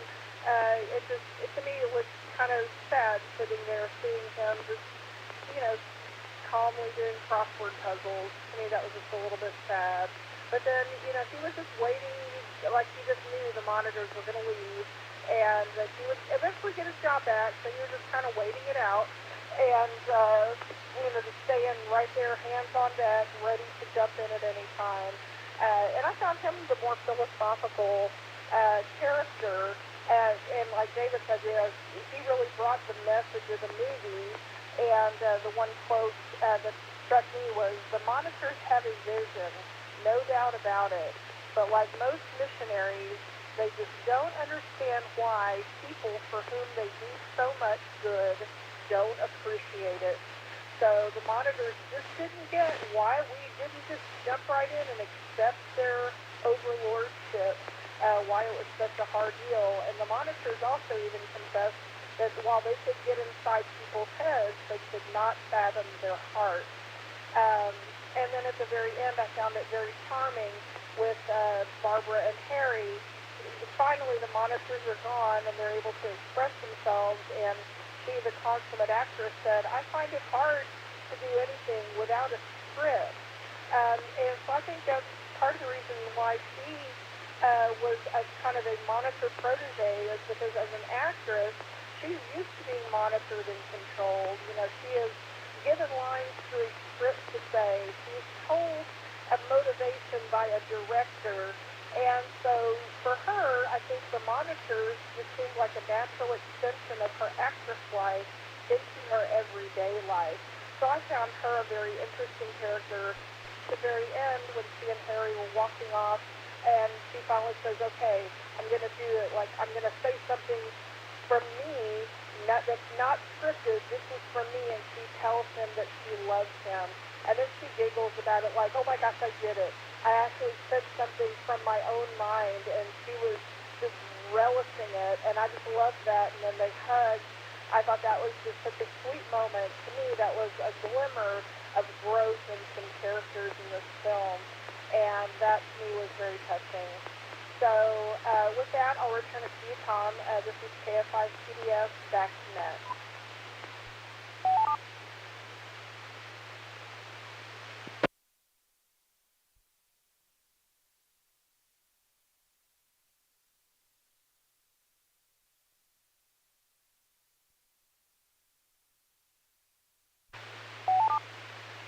AC5DL. Well, as far as characterization, probably my favorite was, let's see, Larry Storch playing Colonel Stutz. When being a former military guy, just seeing him there dressed as General MacArthur was pretty inspiring. And then, of course, also Guy Stockwell playing Harry Jordan, the former Air Force pilot in the movie. That was really good. But, nobody has mentioned any of the nameless characters in this that played the monitors themselves. They were all some of my favorites, too, wandering around spraying people with pacifying gas, all the other wonderful things they did. So, I guess those are my comments, kind of coming off the top of my head, Tom. AC5DL, back to you.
you took a very long time to get back to me.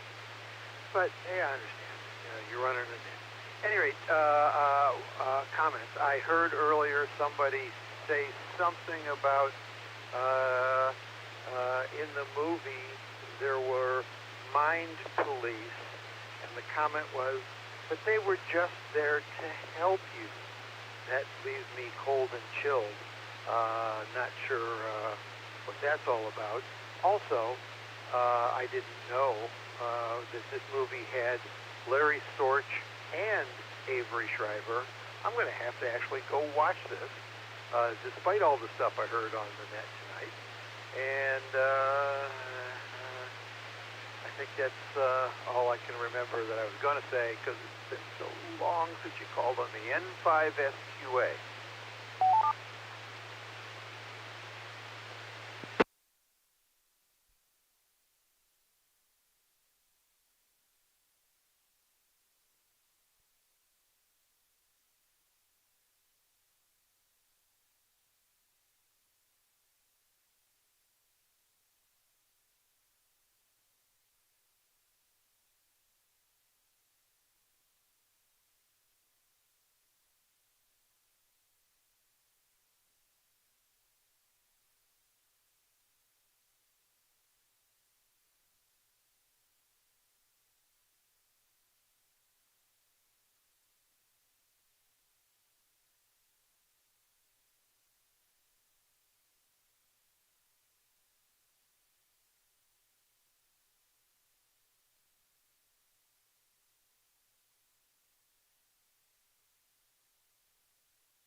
W5BLT. November Tango 5, Tango Mike. November 5, India Mike. Elvis has left the building. November 5, Bravo, Bravo. November Victor 5, Foxtrot.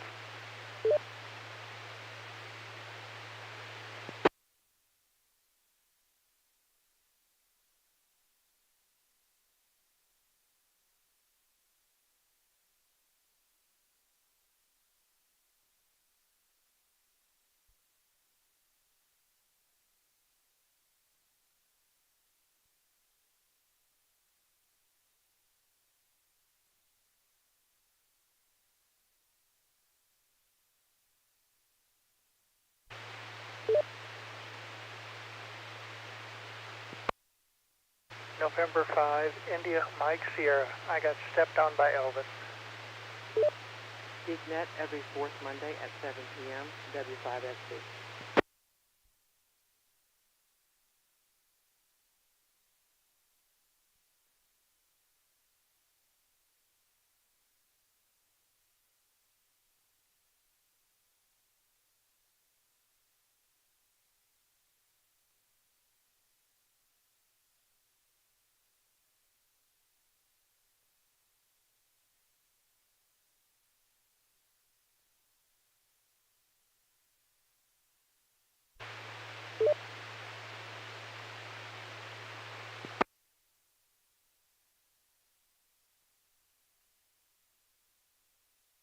Wanted for the final round to make comments about the music.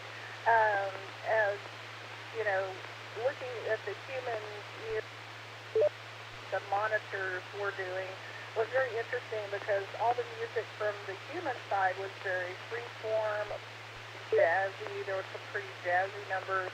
The Odessa numbers had this wonderful lyrical flow, and it was this kind of freeform thing, but it was very organic and natural. And I loved the very organic artwork in the end credits, which played wonderfully with the music.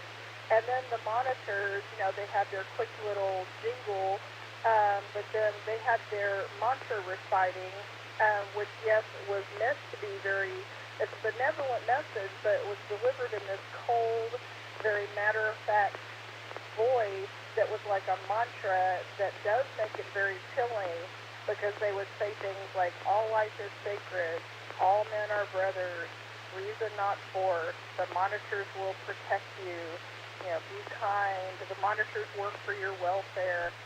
Saying all these benevolent things, but with this very cold, matter-of-fact voice, which is very, totally agree. And then the monitors also had their little song, the We Are Here to Serve, they do it through this cool vocoder that makes it sound like a robot. So I love the use of the vocoder because I'm a big fan of Kraftwerk and electronically processed voices and things like that always give a cool feel to. I think just adds to their emotional coldness. Like the Jederax has said, they could get in our heads but not in our hearts, and so even delivering this benevolent message, it was done with this very matter-of-fact, business-like coldness, which does leave you with a... found that juxtaposition very interesting. So, and also the V thing, yes, I very caught a glimpse of what you're talking about, and I was waiting for the coins at the table to turn and for them to start gathering us to eat us. Someone else mentioned, I've seen both of these. I was around for the original series remake, and yeah, it's like they started out seeming like they were here to help us, but then they had an ulterior motive, but it didn't seem like the monitors that they really were here. They just but the way they did it was kind of freaky and weird, like with them showing up and then all of a sudden leaving. So that was very strange. But anyway, overall, a film that I enjoyed. So I'll return it to you, Tom. KFI PDF, back to net.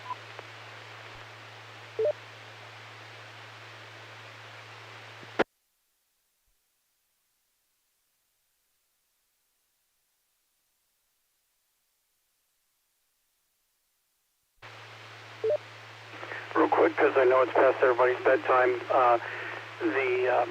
the decoder or coder, the voice music reminded me kind of a Neil Young album that I first heard in the early 1980s called Transformer, or Trans.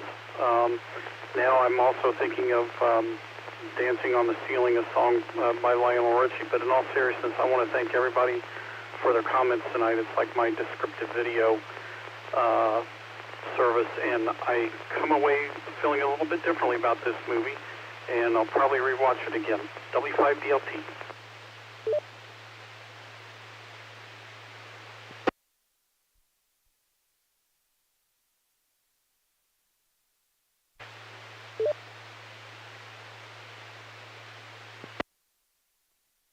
Well, thank you, Tom, and thank you, everybody who's participating. I really like hearing the different points of view, when you agree with me or not. I'm rueful that people like that singing over the closing credits. To me, that made me think of the movie Silent Running, a movie that I thought was brilliant in every way, except for the occasional interludes of really awful singing, which this movie also featured as well. I wrote a whole section in my notes about how much I hated the music in the closing credits. I just can't get over that.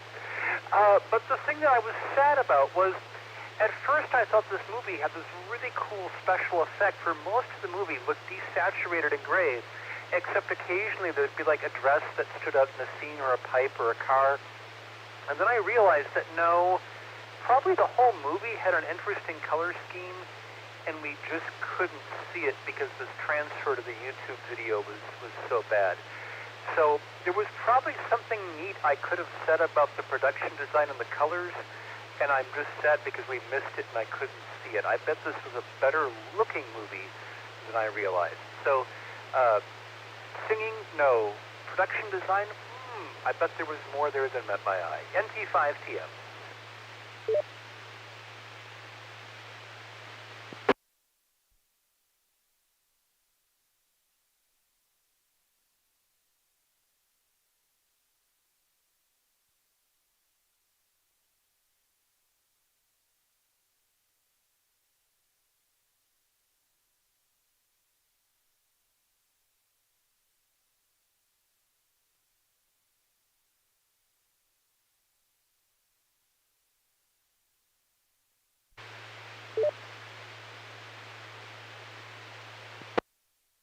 Well, just to qualify and set the course, I have not watched the movie, but in answer to the question for people who have not, listening to the net, I'm intrigued enough that I probably will watch the movie sometime, hopefully soon. So, you kind of sold me over on that. So, that's kind of what it was. And I did have a question that, fortunately, Bill is following me immediately, I believe. But I did have a question about one of Bill's comments. He had several comments on the movie Airplane, and I was wondering, is that really the movie Airplane, or is it actually the movie 0 Hour? Not sure there. This is N5IMS, back to net. W5FT.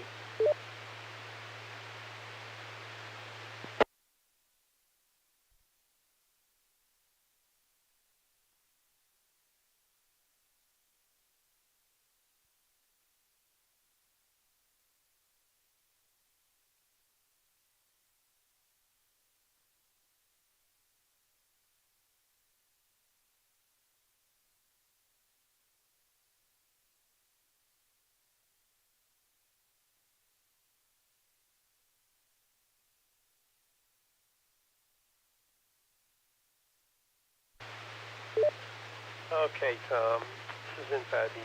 I'm not going to chomp at the bait from JJ. Anyway, what I have is a list of things, little snippets from the movie that show, number one, it's got a tongue in the cheek and a lot of effort to make one of these comic movies with reference to other movies, and other things.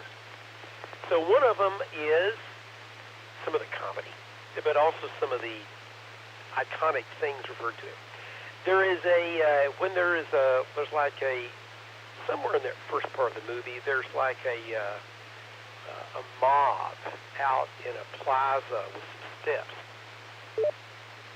And what do you see?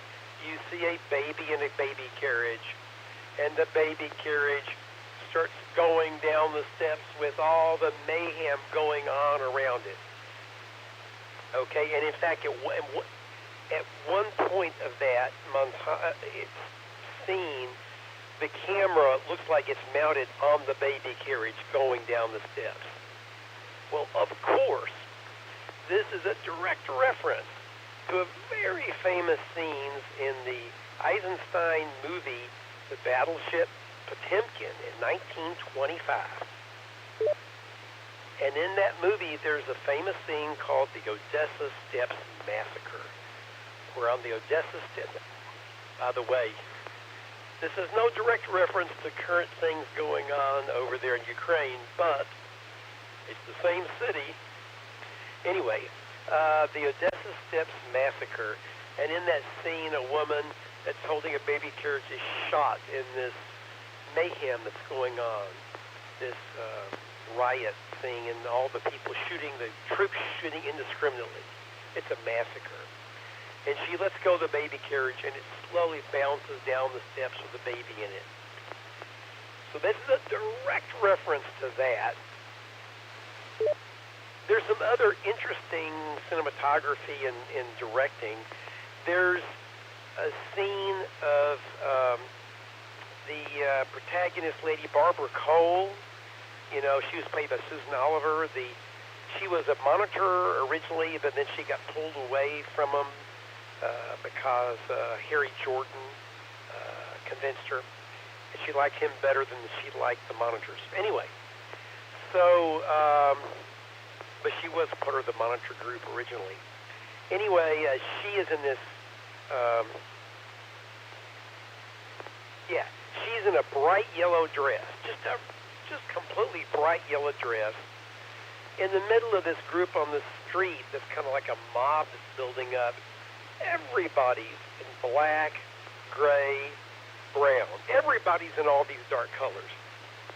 She's the only person there in any kind of bright color, and it's just obviously an amazing design for that, very purposeful. And I thought that was really neat. There's all these little TV scenes where these little TV clips where the monitors are producing these messages for you on TV, the Big Brother messages, and they're incredibly funny. Early on there's a quote, "I like the monitors because they don't have any sex drives." Later, the monitors are terribly, terribly clean.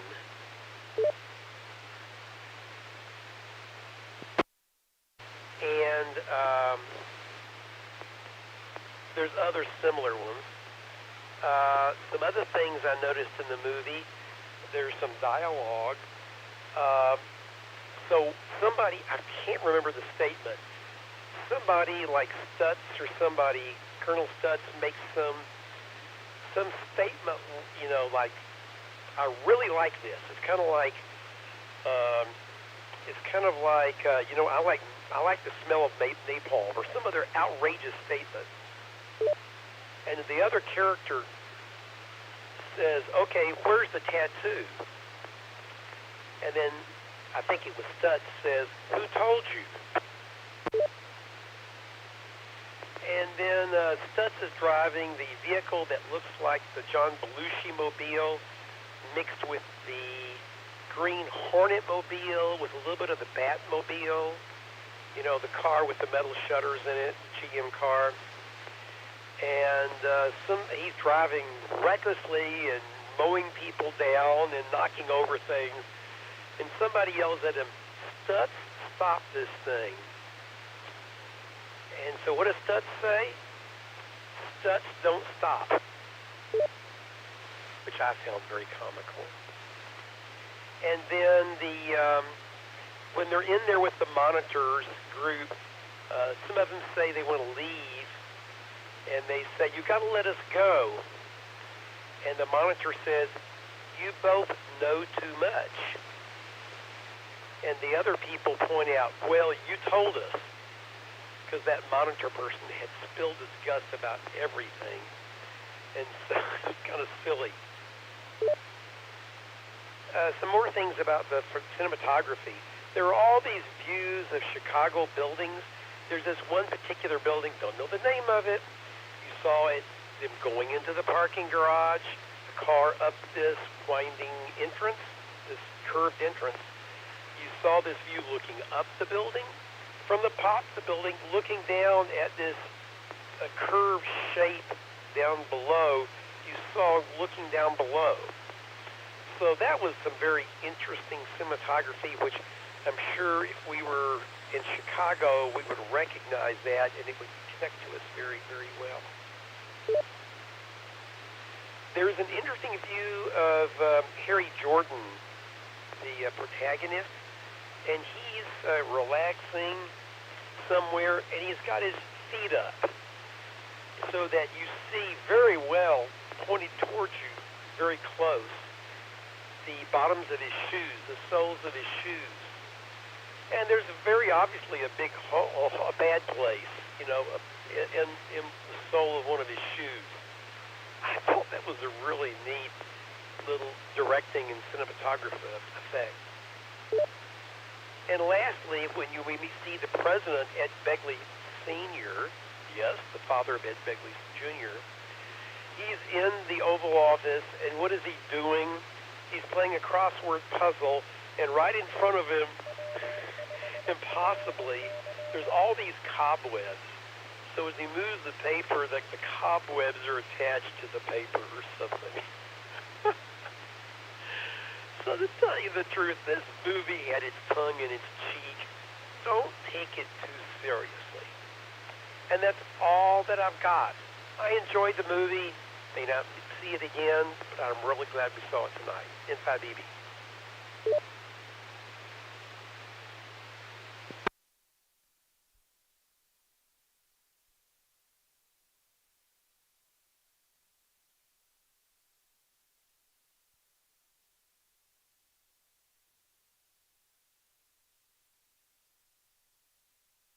W5FC. Okay, thank you, Tom and Annette. This is Virginia, NV5F. Well, I get the benefit of getting to comment on everybody else's comments. I want to go back to the music. At the very opening, I thought the music was eclectic. It had a little interest to it because they had the opening, as Billy described it, that kind of cold vocoder chant. I'm a big vocoder fan. My favorite band of all time is Electric Light Orchestra, and I don't think anyone's ever done a better job with the vocoder than them.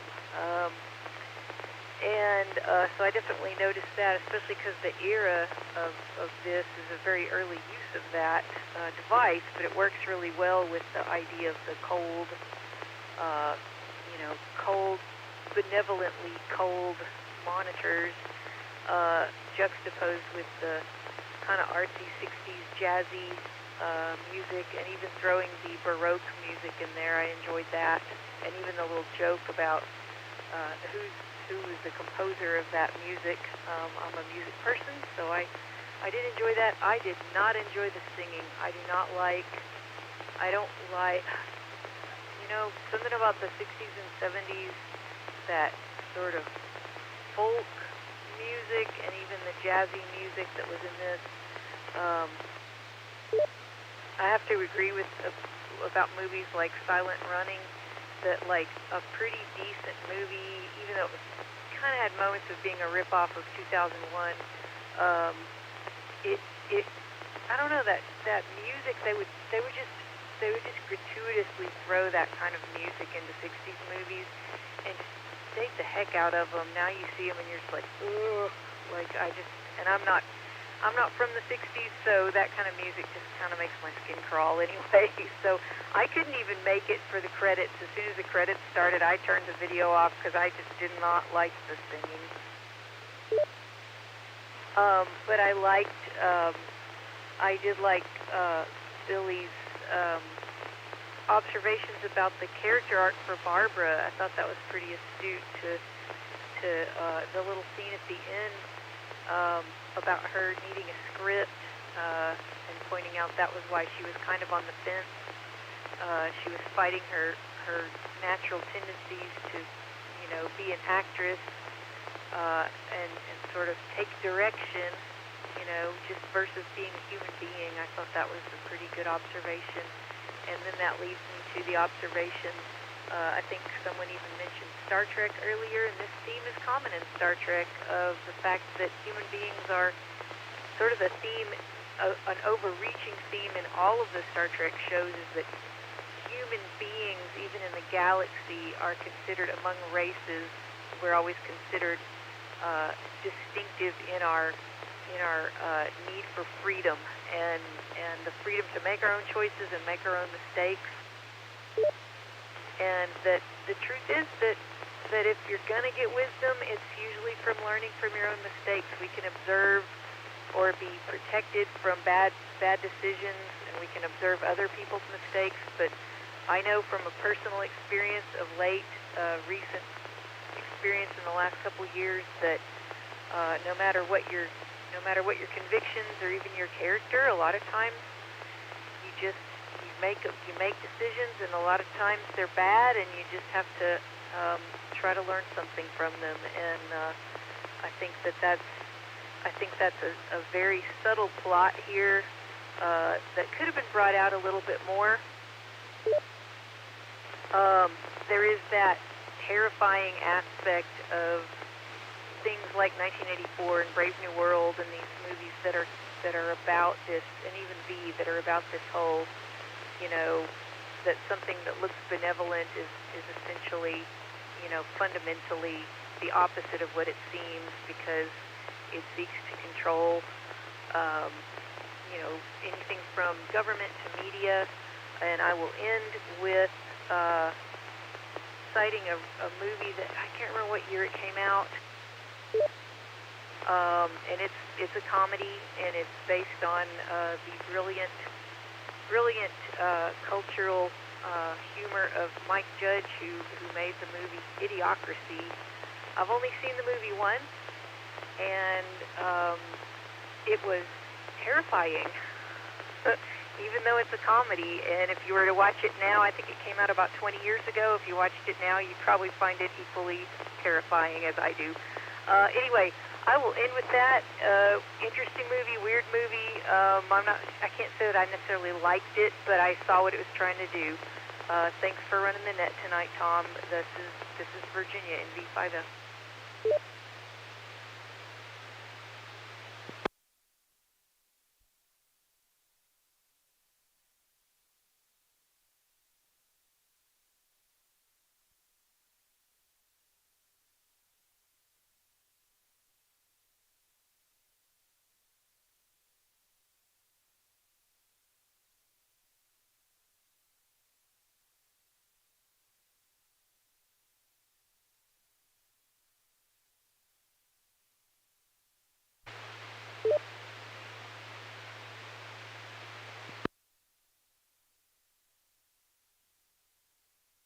Unrelated comment, Inside BB.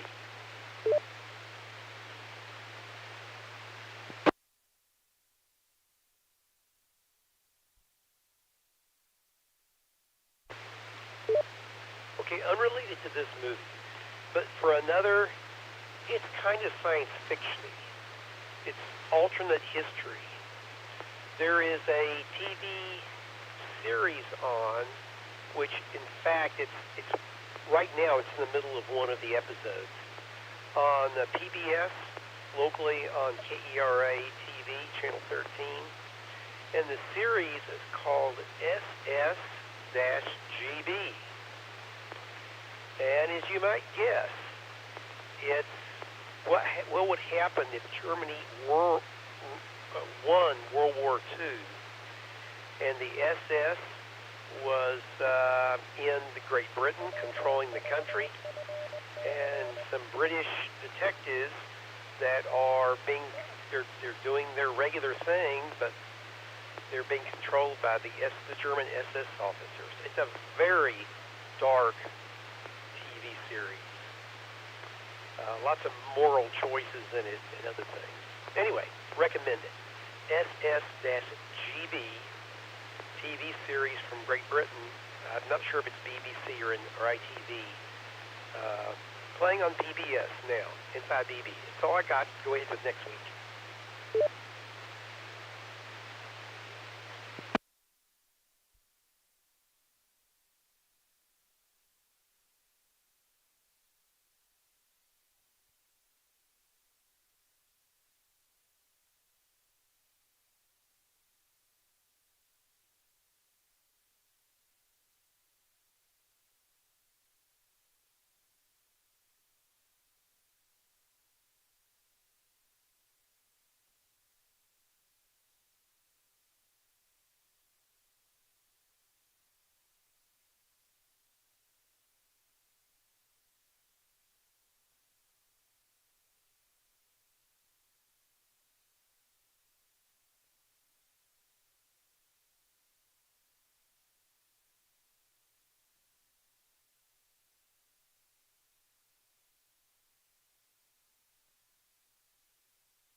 W5SC.